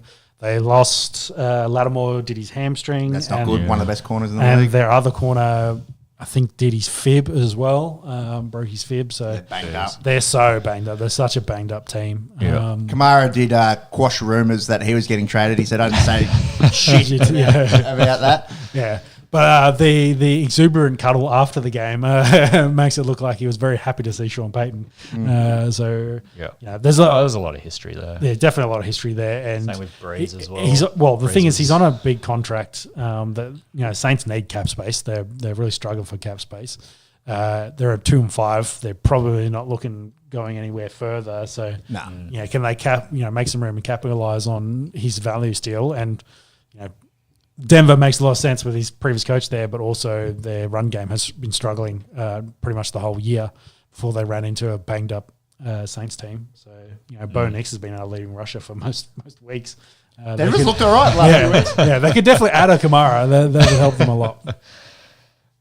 So over to you. Yes. Your Broncos, how you feeling? Pretty good. We've got Panthers. Well, we played Thursday night against those Saints we mentioned and smacked them.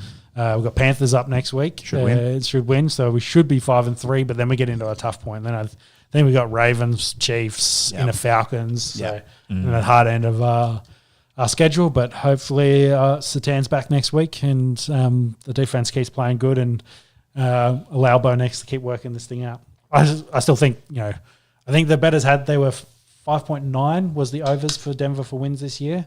I felt like they're probably a 9-17, and They got to smash the overs. yeah, they'll hit 5, should hit 5, beating the Panthers, and then they'll probably go 50%, half and half to the remainder of the year and finish around that 9-7 mark. Their defense has been proper legit. Yeah, very good. Turning the ball over a lot. I was one offside call away from you, because you've got Broncos defense playing against me in fantasy this week, and that saved me another 6 points. Well, it's crazy because that was Will Barton, because he got the touchdown, the fumble recovery touch. It'd be interesting to see what they marked that as, because some reported it as intercept touchdown, pick 6, and others had it as sack fumble. I think it was fumble. Yeah, that's what it's ruled in our fantasy at the moment, with 1 extra point to me for that. But he dropped an intercept, which was a sitter he should have had. He had that other touchdown that was offside. So he could have had 3 defensive touchdowns. And then he had that other one. So he had a massive game in that one. But yeah, picking on a rookie quarterback. He looked bad. He wasn't getting much help. He didn't have from much his else. O-line. Well, you look at Kamara. He got. Did he break 20 yards? I think in this Yeah, game, I and think so. he had all those touches. So I think they, like we said, Saints are really banged up, and they've had a massive fall off from where they were after week 2. My Packers looking pretty good at 4-2, last in the NFC North. North though, the North is very, very tasty. Unfortunately, Crazy, isn't it? So getting Jordan Love back really helps them though. Yeah, he just needs to not be so much of a gunslinger. He's got without having the legs, but quite like in his passing game, a lot like Josh Allen. Like just takes risks. Often will have a stat line where he throws 4 touchdowns and 3 picks. But yeah, obviously a strong team with him. Although Malik Willis did his job and had 2 wins earlier in the year when he was out with his knee. And offensively doing the job, but their defense has really been outstanding. They got who's it, McKinn's? What's the safety's name? He's got 5 Xavier picks. McKinney come across from the Giants. Yeah, he's leading the league. Has 5 through 6 games. Very impressive. Yeah, he's been good. The D line's been good. They invested heavily in defense in the last 3 or 4 years, at the top end of the draft, and Roger says hello. well, It's paying off now. Look how the Packers are going. Get the rookie quarterback and spend the money on the defense. Just quickly back to Rodgers and the Jets. AFC East, Patriots aren't very good, and Dolphins look pretty dreadful without Tua. Do we see them making the playoffs, or is the damage already done? For the Dolphins, No, for the Jets. The Jets. They're 2-4. they've got a big hole to get out of, and we just saw. Well, they've added Adams, but the Bills have gone out and added Cooper. I think Bills will win that. Bills division. win that division. Yeah, they'll be playing for the wild card. Yeah. You'd think. Jets again for they're a team that's just sacked their defensive head coach, and you'd think you'd be hoping a bit more defensive play, take the pressure off the offense. But yeah, they kind of feel like a 9-17, but they're going to have to win. I think it's fun because They have to go 7-2 from here. So. Well, Monk's got the standings up here. So Chiefs, Bills, Texans, we can all agree will be playing playoffs. Ravens, I think we throw into there for sure. So that's 4 certains. Yep. Pittsburgh are 4-2 as it stands. But they're benching their quarterback and putting Russell Wilson in. Is that confirmed? Yes. Right. If Fields rushed for 2 touchdowns and they won on the weekend, Yeah. I don't know. Yeah, Tomlin, same thing. Tomlin's like, we're not going to be 9-8 this year. Yeah, they love it. We're winning too many games. Get out. Get Wilson in. So there's 4 definites, and then the fringe teams are the Colts, the Chargers, the Bengals 2-4 if they get their shit together, Dolphins, Jets.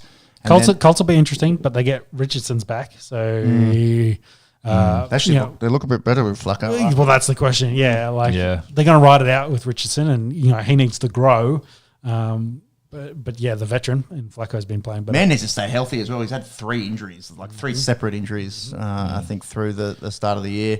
Yeah, he's just too aggressive with his running. I think it's the big thing. Yeah. Well, that goes straight back to the Dolphins as well. I think the success of the Jets will kind of depend on how well the Dolphins go, When does Tua come back? Yeah, so I think they're still saying a allegedly- couple of weeks away. I think it might be 1 or 2 weeks. He just got to finish the protocol and he's back. But that means ass without him, and their defense is more banged up now. They're a bit injured. Their offense is one of the hardest things to watch in the league without Tua. Yeah. What about over in the NFC? So Vikings 5-0, Detroit 4-1, Chicago 4-2, Packers 4-2. Incredible that the NFC North is 9-13, 17 wins, 17 wins, 5 losses. Yeah, that's right. Yeah.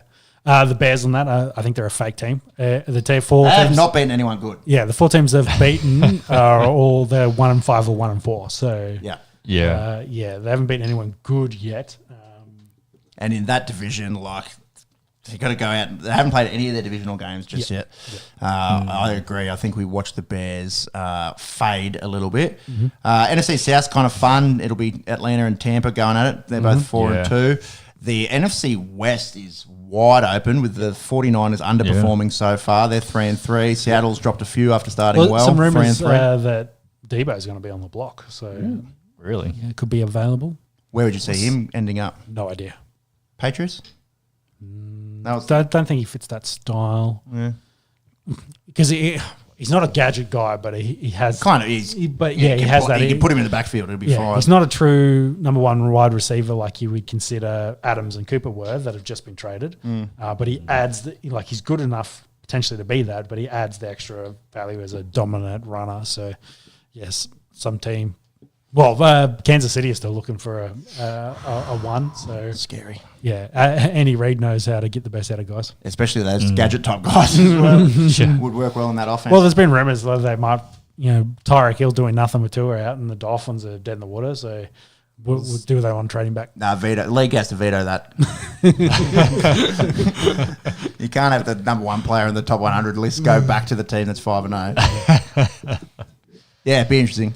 I own Juwan Jennings in a few leagues, so see you, Debo. That'll be good for his stock. Well, Ricky Purcell yeah. should be playing this week. Yeah. Many men wish death upon me. I sound pretty gangster when I sing that song. Yeah. So finish up, as you mentioned, Vikes and Chiefs are the only undefeated teams. Did you have the odds there for? You said Lions were 10. Did. Yeah, Lions. Vikings are surprise team. Monk's got him there. Oh, we didn't.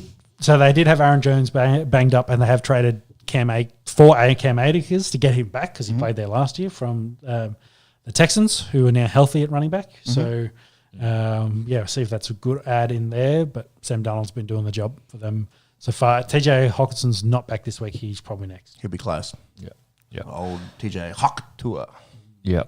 Baltimore's up there. Yeah. So, I mean, like you said before, Lions are at $10. So then going back to the top down, no surprise. I feel like that hasn't moved since the start of the season. It still looks like the same list. Wait till you get to the Niners.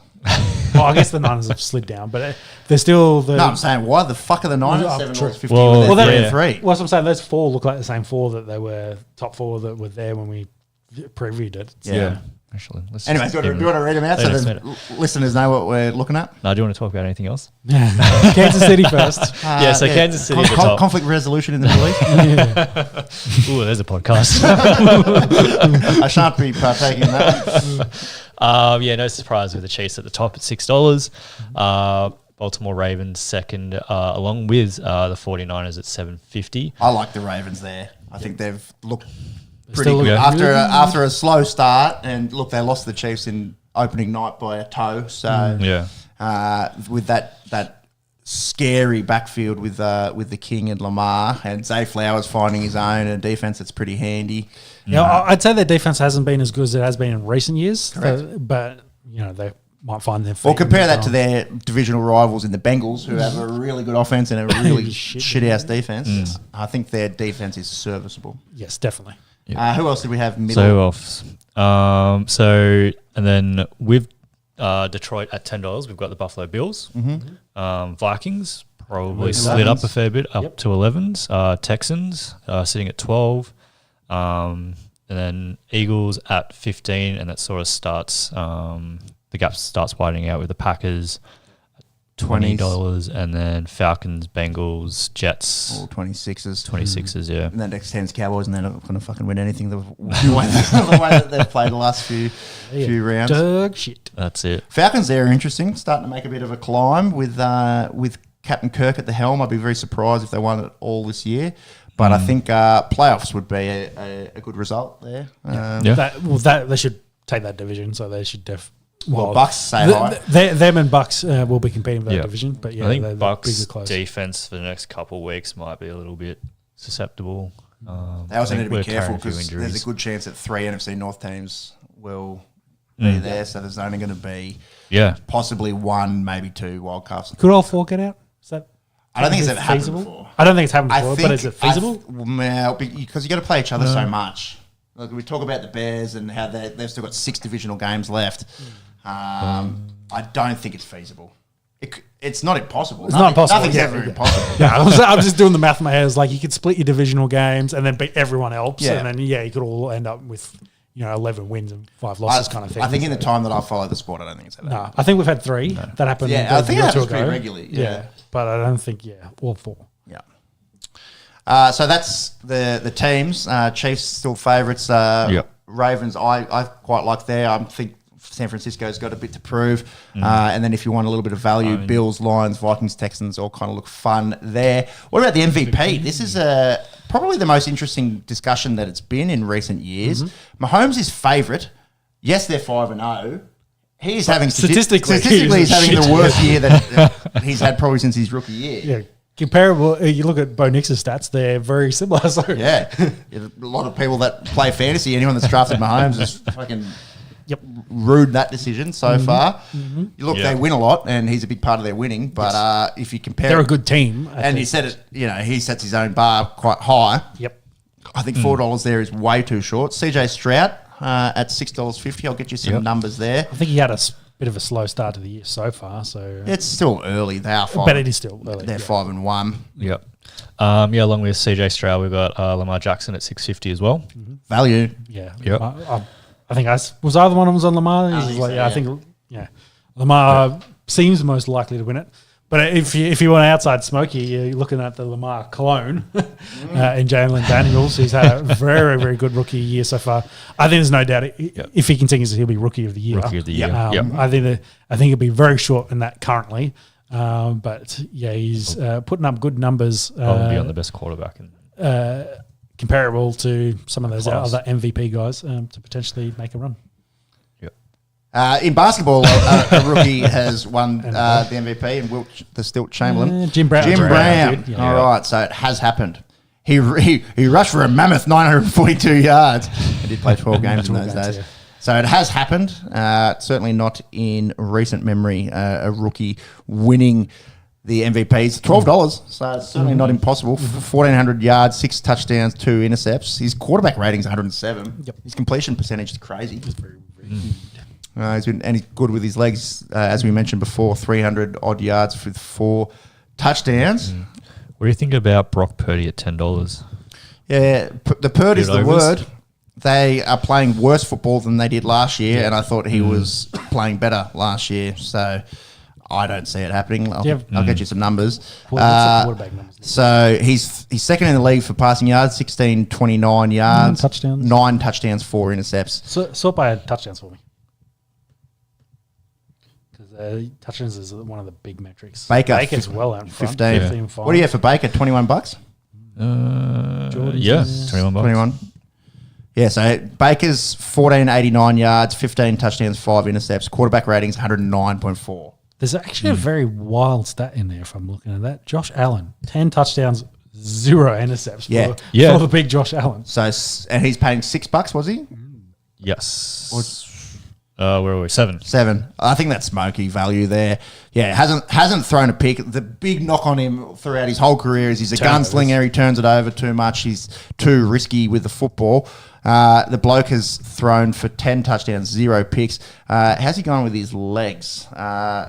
Here he is. He's had 3 rushing touchdowns on 178 yards.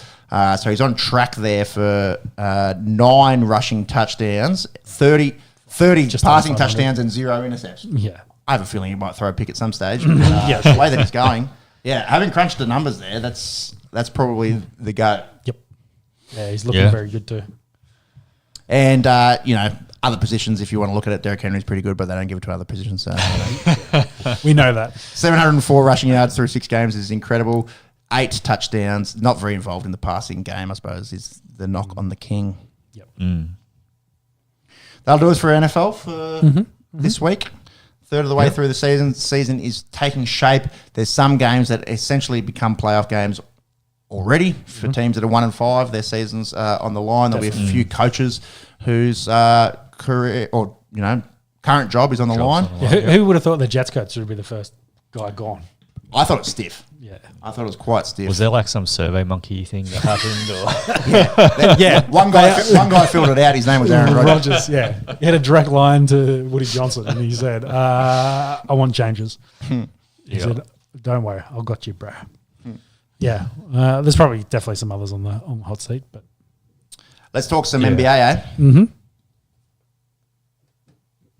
Curry sets, fires, puts it up. Bang! The biggest basketball league in the world is about to start on Wednesday. I've just picked 10 teams here to talk about. Some of the favourites and some just to keep an eye on just because of interest and Aussies, etc., etc. I feel like 30 teams would have taken us a bit of time. I've got Atlanta on the list. They're $326 to win the thing. I don't think they will win the NBA this year. Playoffs or play-in might be a reasonable goal. But number one draft pick in Zachary Rizache, second Frenchman to go number one overall. There'll be all eyes on him. And then us Aussies will probably be keeping a clean eye on Dyson Daniels, likely to have a starting role. He got dealt in that DeJounte Murray deal. So Hawks, an interesting team to watch. Boston, $4.20, very short to go back-to-back. They paid Jason Tatum $314 million over 5 years. Well, they're doing the $1 billion. Yeah, the team roster. Yeah, with him. Well, him and Jaylen Brown. And everyone, yes. Him and Brown are worth $600 million. Yes. Between the two of them is pretty incredible. Have you guys seen any of the starting five yet on Netflix? You guys seen any? No, good. I think I've seen. Yeah, good. He's real quiet. Like he's a quiet kind of guy. His son makes a big appearance. Son's less quiet, but he's a kid. And who they've got? So they got him. They got LeBron. They got Sabonis. They got Jimmy Butler and Edwards. So 5 legit superstars. I'm about halfway through. Fucking good. Chicago, 501. So the big story here, the reason that we're talking about it is Josh Giddey coming over from OKC for Alex Caruso and Lonzo Ball going to be healthy after 2 years out with knee cartilage problems. Never a good thing. Like having your ACL reconstructed is obviously horrible, but having cartilage issues in your early 20s with your knees is not good. Yeah, especially for big men in the basketball as well. Yeah, that's right. Obviously he's not a big man, but compared to regular human beings, he's big. Look pretty good in some of the preseason games. Yeah, look, they're not going to win the thing this year, but they, again, much like the Hawks, could be there or thereabouts for the play-ins. And then Aussies will certainly be keeping an eye on Josh Giddey and all the off-court stuff that happened last year. He'll be trying to get that career back on track. Dallas, $12. They went to the big dance and got handily beaten by a good Boston side last year. But they arguably get stronger with Klay Thompson. He's going to play the 3 role. I don't know if Fit's an interesting thing here because it's been a bit cold as well to start. He's coming back from Achilles ACL in the last 3 or 4 years. Your body's probably never going to be exactly the same. The question's going to be there: how does he look without his splash brother? Is he too old? What's his role going to be here as well? I thought they got handily beaten in the paint and with the bigs. Thought maybe that's where they might have thrown a bit of money.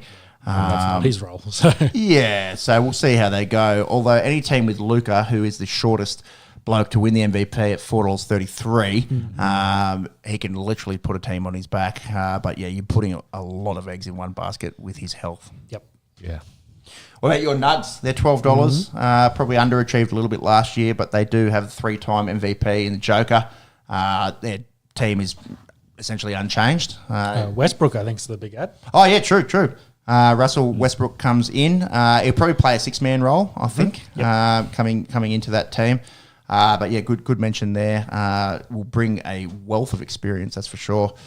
It's going to be hard from a triple-dub perspective because he loves a triple dub and there's another guy on that team that likes a triple dub as well.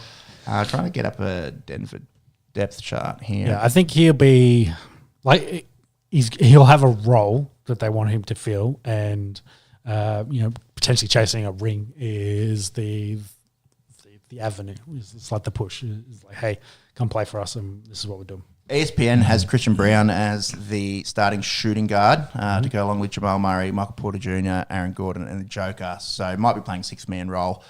Pretty handy fucking 6-man does. Yeah, definitely. What about the Lakers? There's one huge storyline that's dominated the preseason. Is that LeBron James? LeBron James Jr., Bronny James. Got his game log up here. He's had a pretty quiet preseason up until yesterday. These were his minutes and points. 16 minutes, 2 points. 13 minutes, 0 points. 6 minutes, 0 points. 9 minutes, 2 points. 17 minutes, 4 points. 35 minutes, 17 points yesterday against Golden State. Yep. I want the guy to succeed. He has maybe got the most social media vitriol out of anyone in the league at this stage.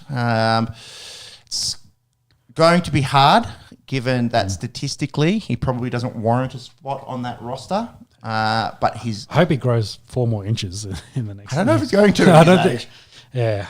I hope he just develops a good jumper and learn how to shoot the 3 ball a bit better, because at his height he's going to need to be able to do both of those. Yes, definitely. Yeah. And with Davis and his father and Rui Hachimura setting up some picks, maybe if he develops his long-range shooting, might be able to become a handy bench player. Yep, I agree.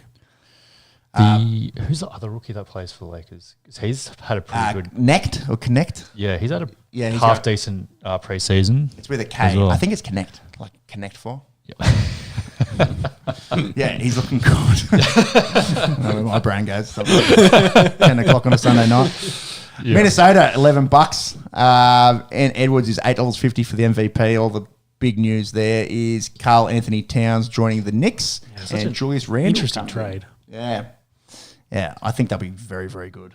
I think Ed Edwards for MVP is a really good shout. Yeah, and as well. Looks like a... His highlight reel is fucking He's a generational insane, dude. It's like Michael how Jordan's son, dude. Yeah, it's like how we were talking about Jay Morant like 2 years ago. So, and Morant's back, and hopefully, I don't have Memphis on that list, but yeah, hopefully stays healthy. Hopefully, stays out of the keeps his 9 millimeters in his pockets, and yeah, the Grizz have a good year. Yep, they're $34 to win the whole thing. The New York Knickerbockers, $9.50. This is the most hyped Knicks team in recent memory. Spoke about Cat coming in, and they also get Mikal Bridges over from Brooklyn. So they'll line up Jalen Brunson, who had a standout year last year. Mikal Bridges coming in, who had the Brooklyn Nets on his back last year. Josh Hart, OG Anunoby, Karl Anthony Towns. They are in win now mode, and there's a good chance that it'll be them and the Celtics going at it in the Eastern Conference Finals. Yep. We'll get to Philadelphia in just a second. OKC, they're the shortest team in the West at $8.50. Alex Caruso comes in for Josh Giddey. SGA was $4.50, I think, for the MVP behind Luka. And the health of Chet Holmgren going to be important. I think them in the Western Conference Finals is definitely worth a shout. Probably against Nugs or Mavs. Yep. Philadelphia, they're $11. They're the third shortest team in the East. They bring in 34-year-old Paul George. You can't imagine that they get much worse with PG-13 there. We saw Tyrese Maxey having his best year of his young career last year. Did he get injured? I saw that he did hyperextend his knee, but I'm not sure if it was significant. No, I think he's got a knee injury, but I don't think it's an ACL. Okay. See how you go there with Tyrese Maxey. Yeah, which is not great for a senior vet in himself, but yeah. Yeah, we're talking about knee hyperextensions, and we didn't even talk about Rashee Rice before. In the NFL section, getting taken out by his own quarterback. Yeah. His ACL allegedly partially torn or intact. I think it was the LCL repair that he had. Yep. And then the other teams to keep an eye on: Bucks 15s, Suns 21. Spoke about the Grizz at 34. Cavs, Magic, Warriors are all in the 40s. I'd be very surprised if any of them won a chip this year. On the Bucks, did you see Giannis's comments in the last couple of days regarding? Potentially being traded. To me, it kind of seems like a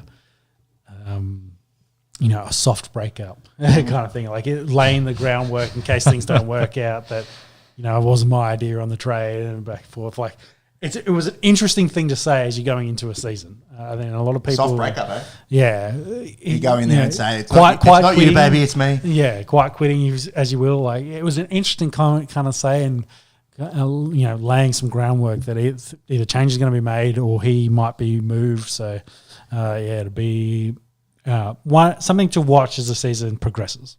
New York Knicks named as hotspot for Giannis. We'll tell you what, if Giannis comes in, we talk about win now. Give him the chip. Yeah, like if you don't win with Giannis at Madison Square Garden, you've underperformed, I would think. How serious are those rumours?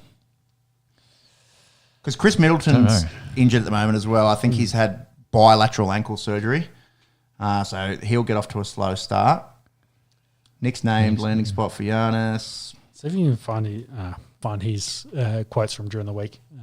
But yeah, he was the one that was putting it out there. Like it was word from him in obviously some interviews they were doing to kick off the season that he was saying some interesting stuff. There's also no big names on these articles. Yeah. Jack Simone of Hardwood Houdini. Like they're not Woj bombs, that's for sure. Retired, is it? They're not going to be bringing us the NBA news. Shames. Old Woj, yeah. Anything else to add for NBA? I don't think so. See you in 3 days. Nice to have NBA official games back on the telly. And for me, it's Christmas. That's when NBA is really starts to heat up. Heat up going into the All-Star break, and it's starting to get serious. But it's been a good 4 months since we've had real basketball. So looking forward to seeing it. All right, let's talk some cricket, some summer cricket, Max.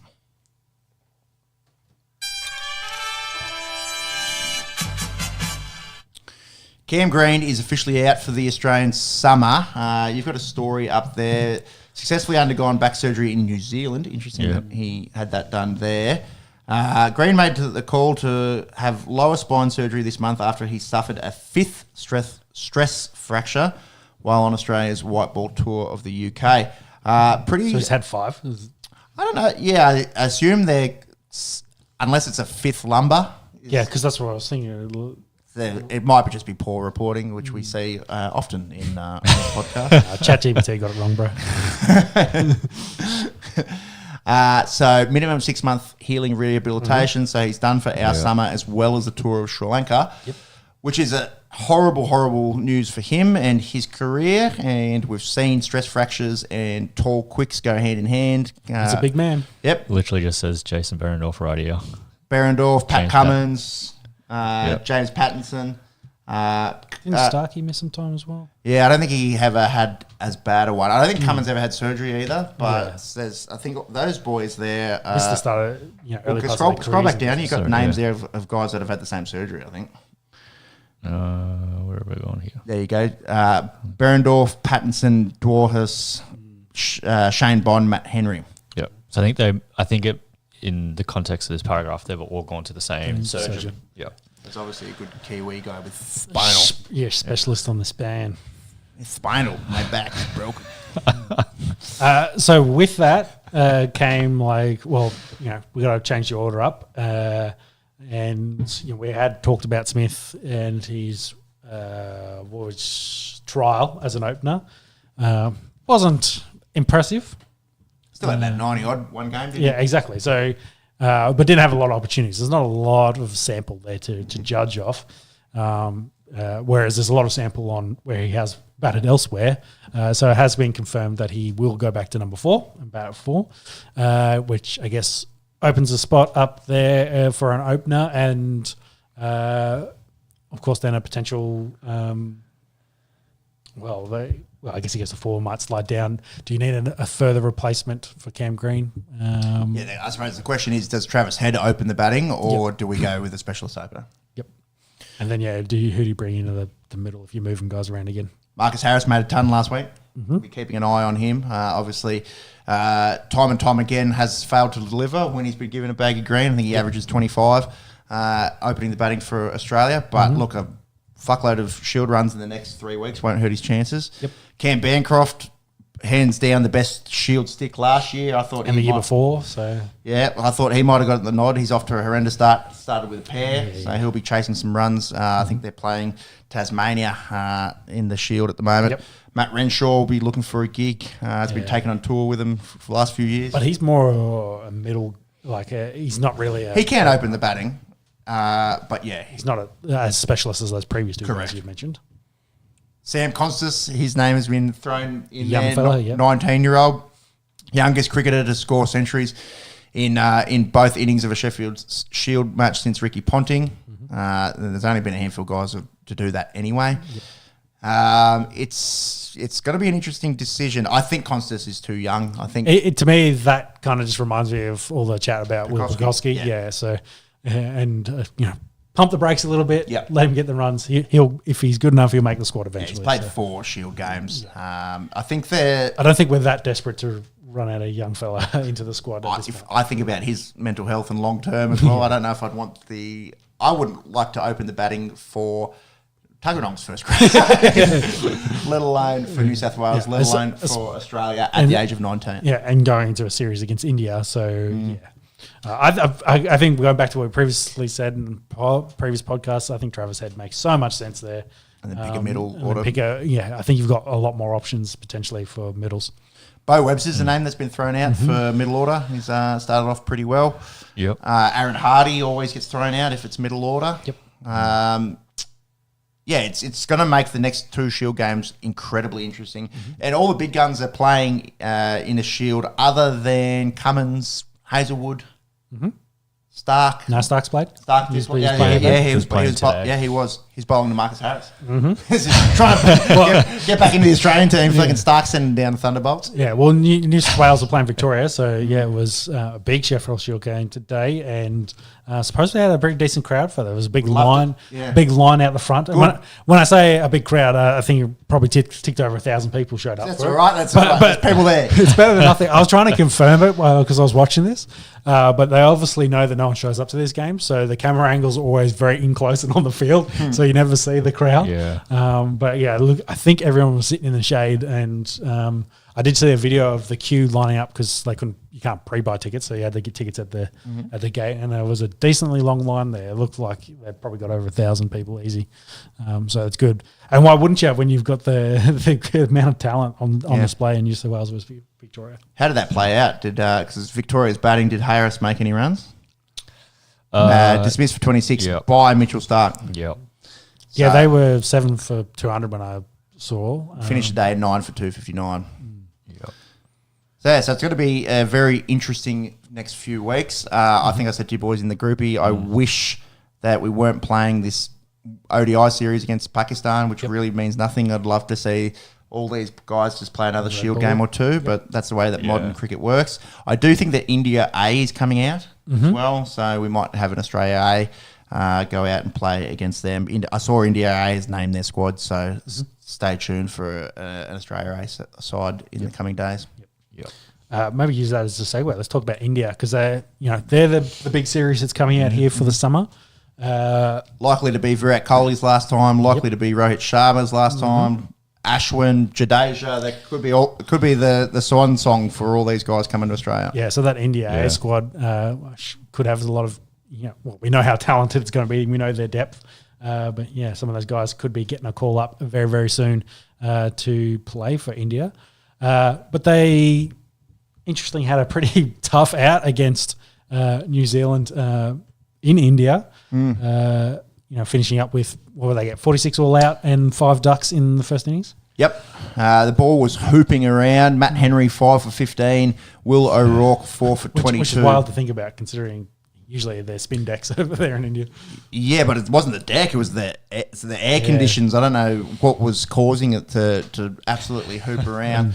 But ducks for Kohli, Sarfaraz Khan, who turned up in the second innings, KL Rahul, Ravi Jadeja, Ravi Ashwin. I reckon I've seen this movie before where they get off to a poor start and those two men, Jadeja and Ashwin, come out and save them. That's certainly happened with the Aussies playing them in the past. And when they got skittled for ducks, you're like, they're fucked here. They're going to score less than 50. Henry got 1, 2, 3, 4, 5. So Henry got the 5. Yeah, 5:15 for Matt Henry. Pretty amazing as well. Just surviving out there. I was watching on Twitter, the first 20 overs of like each ball was rapid. The openers did well to survive the first 8 overs. Like it just looked completely unplayable. And then for whatever reason, the Indian quicks couldn't get the ball hooping around. New Zealand goes out, makes 402 off the back of Rachin Ravindra, incredible young talent, 134 there against his country of origin. And Devon Conway made 91. Tim Southey handy with the bat down the order. Then India actually came out and had a good go of it. Sarfaraz Khan, 150. Rishabh Pant, unfortunately, succumbing on 99. Do you know he's never been out in, I think I saw the stats, like 60s, 70s, 80s. He hasn't got out. Yeah, But in in 90s, he's like 7 or 13 he's been out. Really? Yeah. So he's nervous 90s nervous for Rishabh. 90s for Rishabh Pant, yeah. Interesting. And then it's always a bit iffy when you're chasing 100 and your opener gets a duck. Yep. But Will Young and Rachin Ravindra got the Kiwis home. The Black Caps, they win for the first time in New Zealand for 36 years. Pretty incredible kind of stuff. Yeah, well, first time anyone's beaten India in like a decade, and then their first win in 36 years for the Kiwis. One test. I think it's more recent than that because England beat them not that long ago. Yeah. I was looking at this before. What was the thing last time? I swear it's a decade on it, but I had a 36-year thing in it. A as well. series win? Maybe series.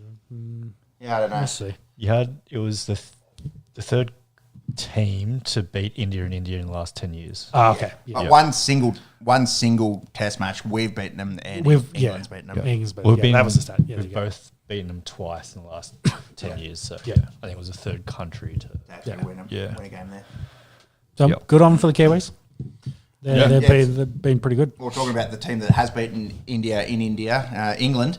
Went out in the first test and made 800 odd. I was watching this like, oh, bro, like this is stupid. They're going to draw this game. They just want Harry Brook to try and go out there and make 400.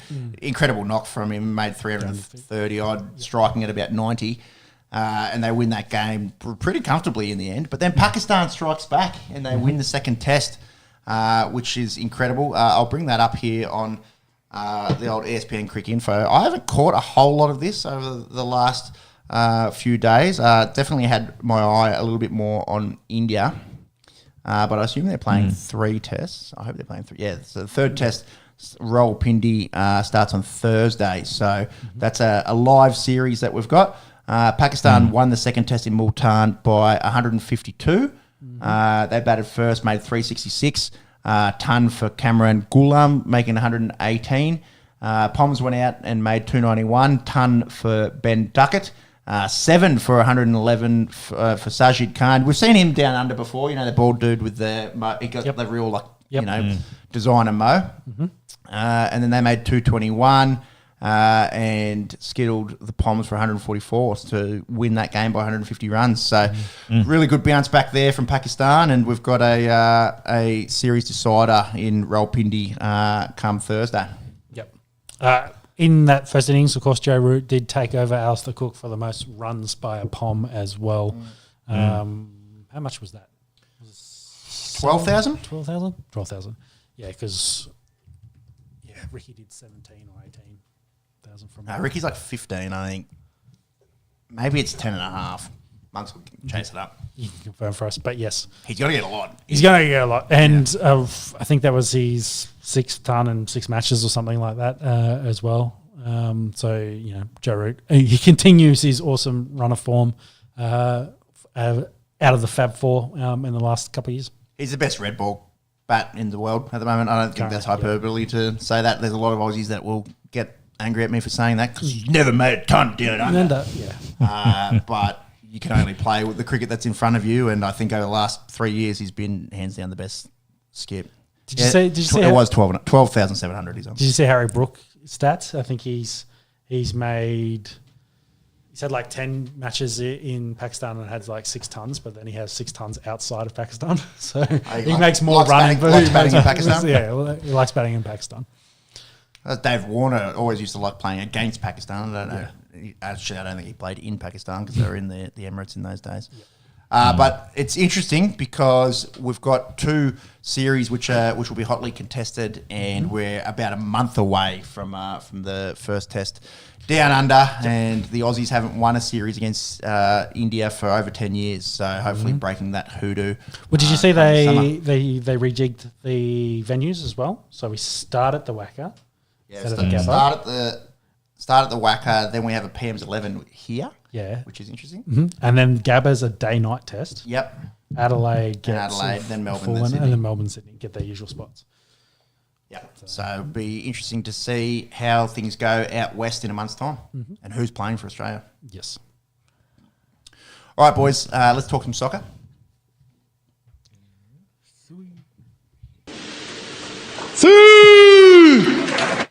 So Socceroos got a new coach in Tony Popovic. He's 51 years of age. He played centre-back for the Socceroos, 58 games. Yep. He was in that World Cup squad in 2006 that obviously, everyone has memories of Tim Cahill and the boys making the round of 16. Yep. He was playing for Crystal Palace at the time, so a pretty big club.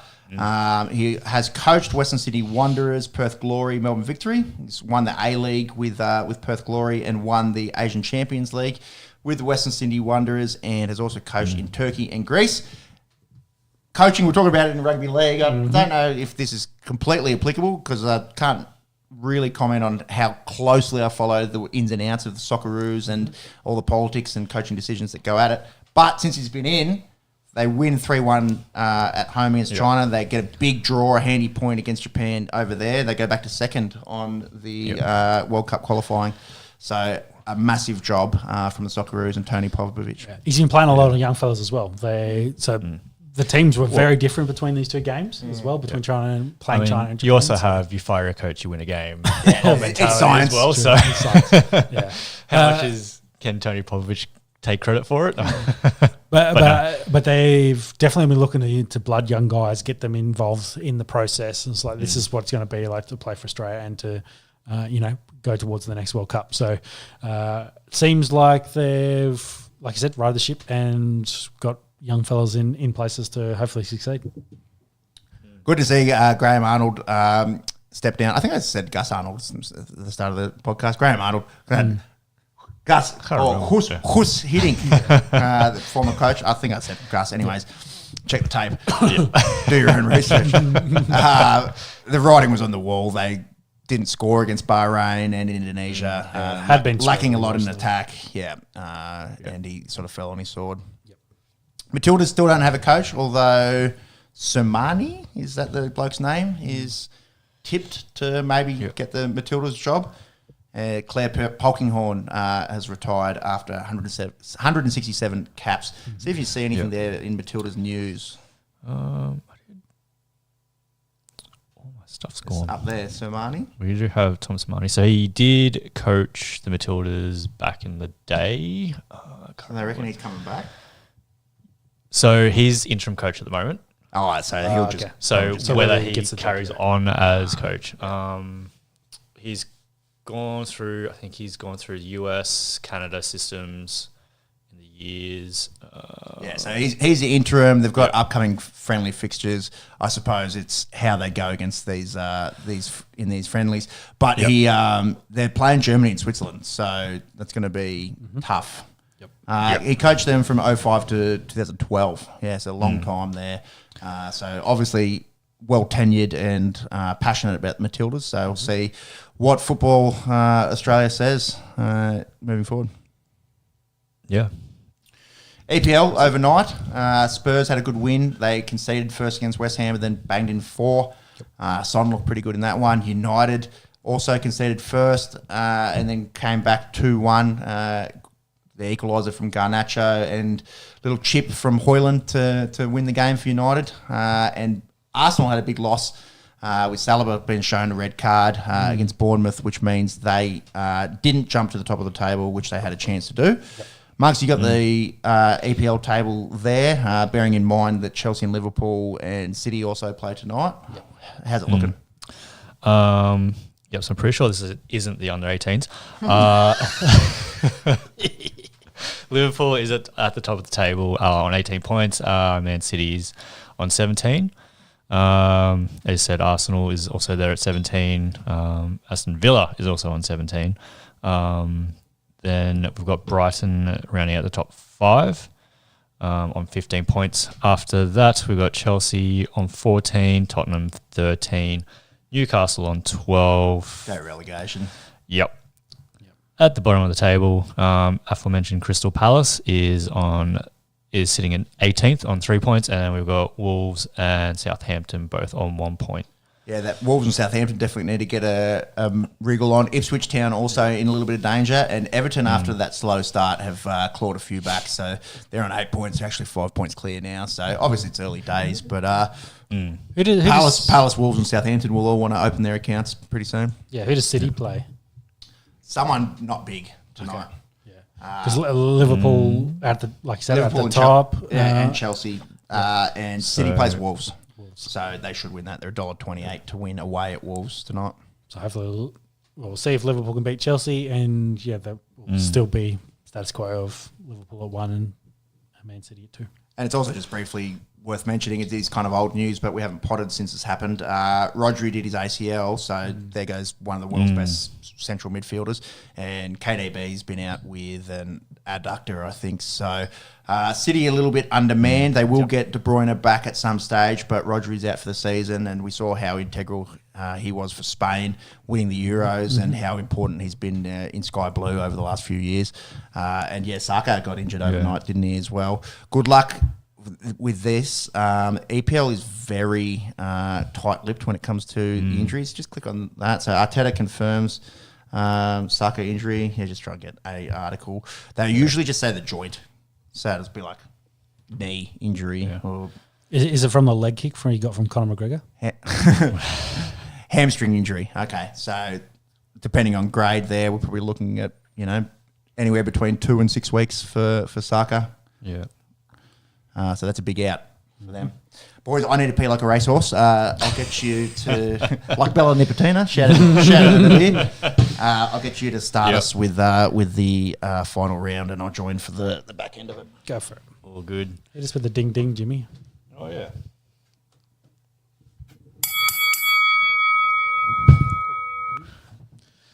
So UFC will kick us off. Yeah, 307. We had What 307, happened? but unfortunately ended up happen? being a bit of a dead card. A few decisions, Kevin Holland, he broke a rib and they called that fight very early. A bit of a lackluster card, unfortunately, but it was topped off by Pereira taking on Roundtree. And I guess, that was the value there. Pereira did get the win. It was a very close fight. I think Roundtree technically had the first 3 rounds, but Pereira was just wearing him down, waiting for him to get tired, and then pieced him up and beat the shit out of him in the 4th round. Roundtree's face was... Those cuts were wild. He was very, very bloodied and very bruised in that one. Pereira is a monster. He deserves a break.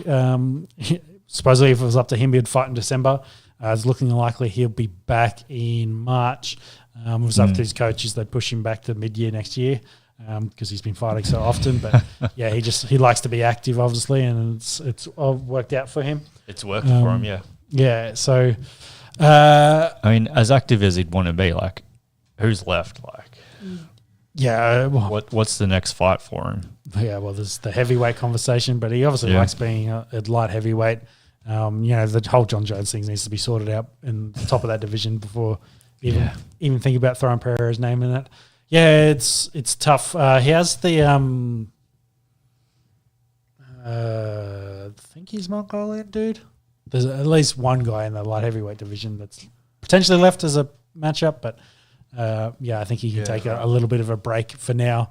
And it's crazy to think that Pereira's only been in the UFC for 3 years, and he's done all this already. So, he's on one hell of a run, and he's pretty close to being the main dude, the face of the UFC at the moment.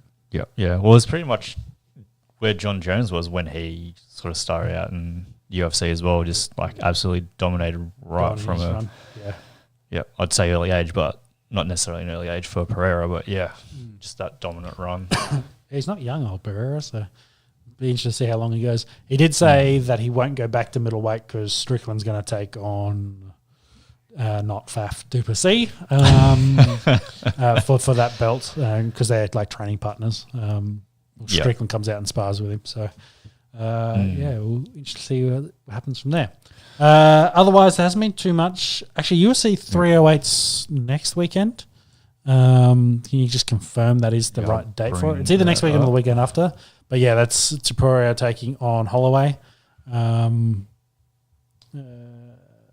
So you find that, and Whitaker and Hamzat on that. I think it's a week out. I think that's next week. So there's a fight that was today. Oh, actually, yep. I have gone back in time. Wasn't a huge amount of interest on that. No, there's a few fight nights. Yeah, just go 308. So what's the date on that? 26th of October. Yeah, so it's next week. Yep. So that's a pretty big card. I think I had the top two. Tapuria taking on Holloway. Yep. Whitaker, Hamzat, if Hamzat doesn't pull out. Yep. Eager. Eager's on there. What else is So that light heavyweight fight might be for another potential contender. Okay. Yeah, it's top heavy there. It'd be good. I've seen some pictures of Robert. He looks really in shape, and hopefully that fight happens. I think roughly this time last time was Hamzat pulled out, so we'll see if he lasts. But UFC 308's coming up. A lot of talk between Holloway and Tapuria about that fight, and Eli is saying he'll just first 10 seconds he's going to come out, point to the middle, and hopefully they'll just go to war. Hopefully it happens, and he doesn't back up and run away. But we'll see see how that fight plays out. So that's next weekend. Otherwise, boxing, we did have a heavyweight title fight. Daniel, how do you say his last name? Dubois. Yeah. Did get a KO on Anthony Joshua after knocking him down twice beforehand. So that's the belt that Usyk had to give up. So, there had been the whole rumor about Joshua taking on Fury, eventually post the Fury rematch with Usyk. But that might be, on the back burner. Whether Joshua Wilder makes sense. But either way, it's all big for boxing. It's good to have another heavyweight kind of enter that conversation. And, Parker and Zhao are kind of floating around as well as guys in that kind of top five for the heavyweight division too. Anthony Joshua had strung together a few wins, but I suppose when he's been fighting the big guns in Usyk and Andy Ruiz as well a few years ago, has a few L's there. So interesting. Yeah, I don't know much about. I'm not a massive boxing man. Yeah. Daniel's been coming up. He lost to Usyk. Triple D. He's 27. Yeah, he lost to Usyk probably like before Johnson. I would not like to get. I wouldn't like to get pinched by this guy, let alone punched by him. Yeah, so pinching a punch for the first day of the month. So he lost to Usyk in the title fight, and he's gone out and had a couple more wins, and then fought Joshua to get the belt. So his only losses are Usyk and a guy called Joe Joyce back in 2020. Yeah, so another one to watch out for there in the heavyweight realm. And then finish off, Tim Tszyu fought today and unfortunately was on the back end of a beating. Yeah, he got smoked, didn't he? Yeah, he got knocked down 4 times and then he teamed through the towel. He was taking a beating, and it's one of those things where you live to fight another day, essentially. And it's just like, and to go from there. So not sure what's wrong, like what's the missing piece. Just didn't seem to defensively see what was coming and was getting hit by left hooks left, right and centre. So I think credit to that Bakram Murtazolev as well. He's undefeated. Yep. And I think he's a world champion for a reason. Yep. Coming from guys that don't follow boxing intricately. A guy that's never lost and paced up Tim comfortably in 3 rounds. I think he must be pretty good. Yeah, and that's after a decent layoff as well for Tim after the 6 months since he lost to Fundora, giving him his first L, and now he's got back-to-back L's, and it's going to be back to the drawing board and sort of working out what's going wrong and where he gets his next fight. Agree. But yeah, obviously a lot of Australia behind you there, Tim, and you know, 2 losses. There's a lot of guys that have lost more than 2 fights, so don't need to be too down on himself. And Definitely come back from that. Yeah, 100%. Look at guys like Canelo and their records. So. Yeah, he's still young, Definitely. and yeah, it's better than being in a 10-round war where he gets knocked down another 10 times. So yeah, that's right. So smart from his corner there, thinking about his long-term health as well. He just wasn't there in this one, and was taking big shots. So shut him down. And that'll finish us with F1. Jimmy, if you want to hit us with a. Sebastian Vettel. It's been a while since we last podcast, and I guess the unfortunate news, we should cover it as Danny Rick has officially got the sack from RB Cash App, Visa Cash App, whatever that team's called. Team Bummer. And Liam Lawson, the Kiwi, steps in and will take over his spot for the final 6 races as per his contract. It was pretty shit how Red Bull kind of dealt with this. And it seems like they knew for quite a while that this is probably going to happen. Dragged out a bit. Yeah, they could have given Danny Rick a bit of a better send-off. He did, I think his final stats was something like 8 wins, 8 GP wins, and he raced in like 200 plus races. He'd been around there, a lot of top 10 finishes, etc. It was probably just unfortunate in his career that he started with Vettel.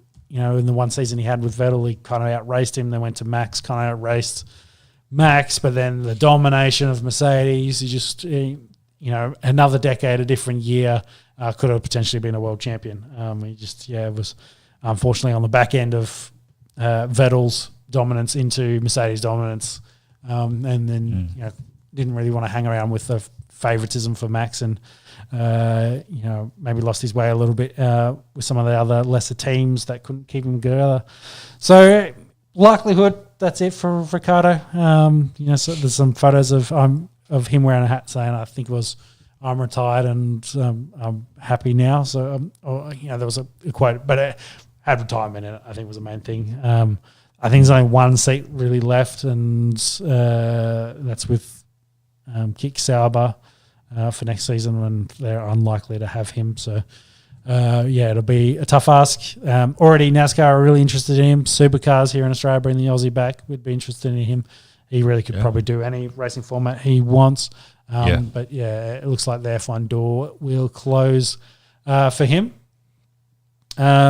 What was interesting in this, they did put him on fresh tyres in this Singapore race, and he did get the fastest lap, even though I think he was in last.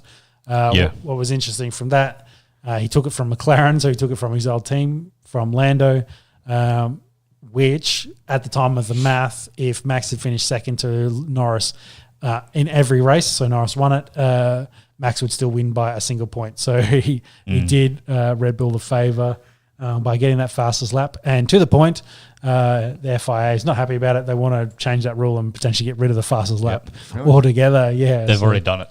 Oh, did they? As of next season, they're dropping it. 1 point for the fastest lap. Yeah. So after Singapore, Max has a healthy lead at 331 points. He'll gain some more from the sprint race he won the other day. Lando's about 50 odd from that. What's interesting, McLaren have the lead in constructors, followed by Red Bull, got a good 40-point lead, and they've got another good 40-point lead on the Ferraris from there. So they're in Austin, Texas. That race is in the morning at about 6 o'clock our time. So if you're up for some NFL, maybe throw some F1 on another screen. As mentioned, Max won that sprint race. I think Lando was third in that. Lando does have pole position, but he usually ends up second after starting pole in most races. So we'll see how that plays out. Oscar for the Australians starts 5th from memory. Is there any chance that Lando can catch Max in the drivers? Mathematically, yes. He probably needs Max to have some bad races, but they're throwing a lot of crashes. Yeah, like if he has a DNF, then it really opens the door up. Seems like Red Bull have thrown all the upgrades at the car, and it is very quick, very fast. Yeah, potentially he could have had pole, but I think Russell crashed and he couldn't get his last lap in. So we'll have to see how that plays out. But it's close, and Again, very close in the constructors. I think it's more likely McLaren could win the constructions than Lando the drivers, just because Oscar has been doing such a good job. Yeah. There's two high scoring points, and Perez hasn't been doing as well for Red Bull to keep them in the conversation. Yeah, they've had 2 on the podium, multiple races over the last couple of months. Singapore, in Italy, Hungary. But they're all top 5 finishes as well. Yeah, that's right. Whereas you look at Perez, hasn't finished in the top 5 in that time frame. Yep. So they're the best 1-2 punch in racing at the moment. Constructors points 522 for McLaren, and Red Bull 483. And then to finish, Toyota has been a bit on the move, having been out of motorsport for a little while. They've got their... At least F1, yeah. Well, I think their endurance is their main focus, like Le Mans. But, with their GR series of cars, they're, of course, trying to get back into the motorsport area because that'll hopefully help their sales. So they've joined Haas for the foreseeable future. Both in a technical capacity, not just like as an engine supplier. So that's huge for Haas. Haas still has the engine agreement with Ferrari. Yep.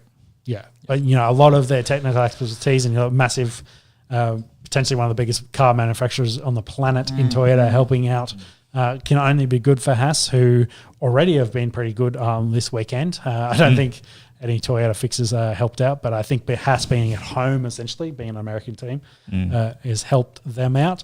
Toyota's joining back into F1, and then also they're going to be running in the supercars for the Australians.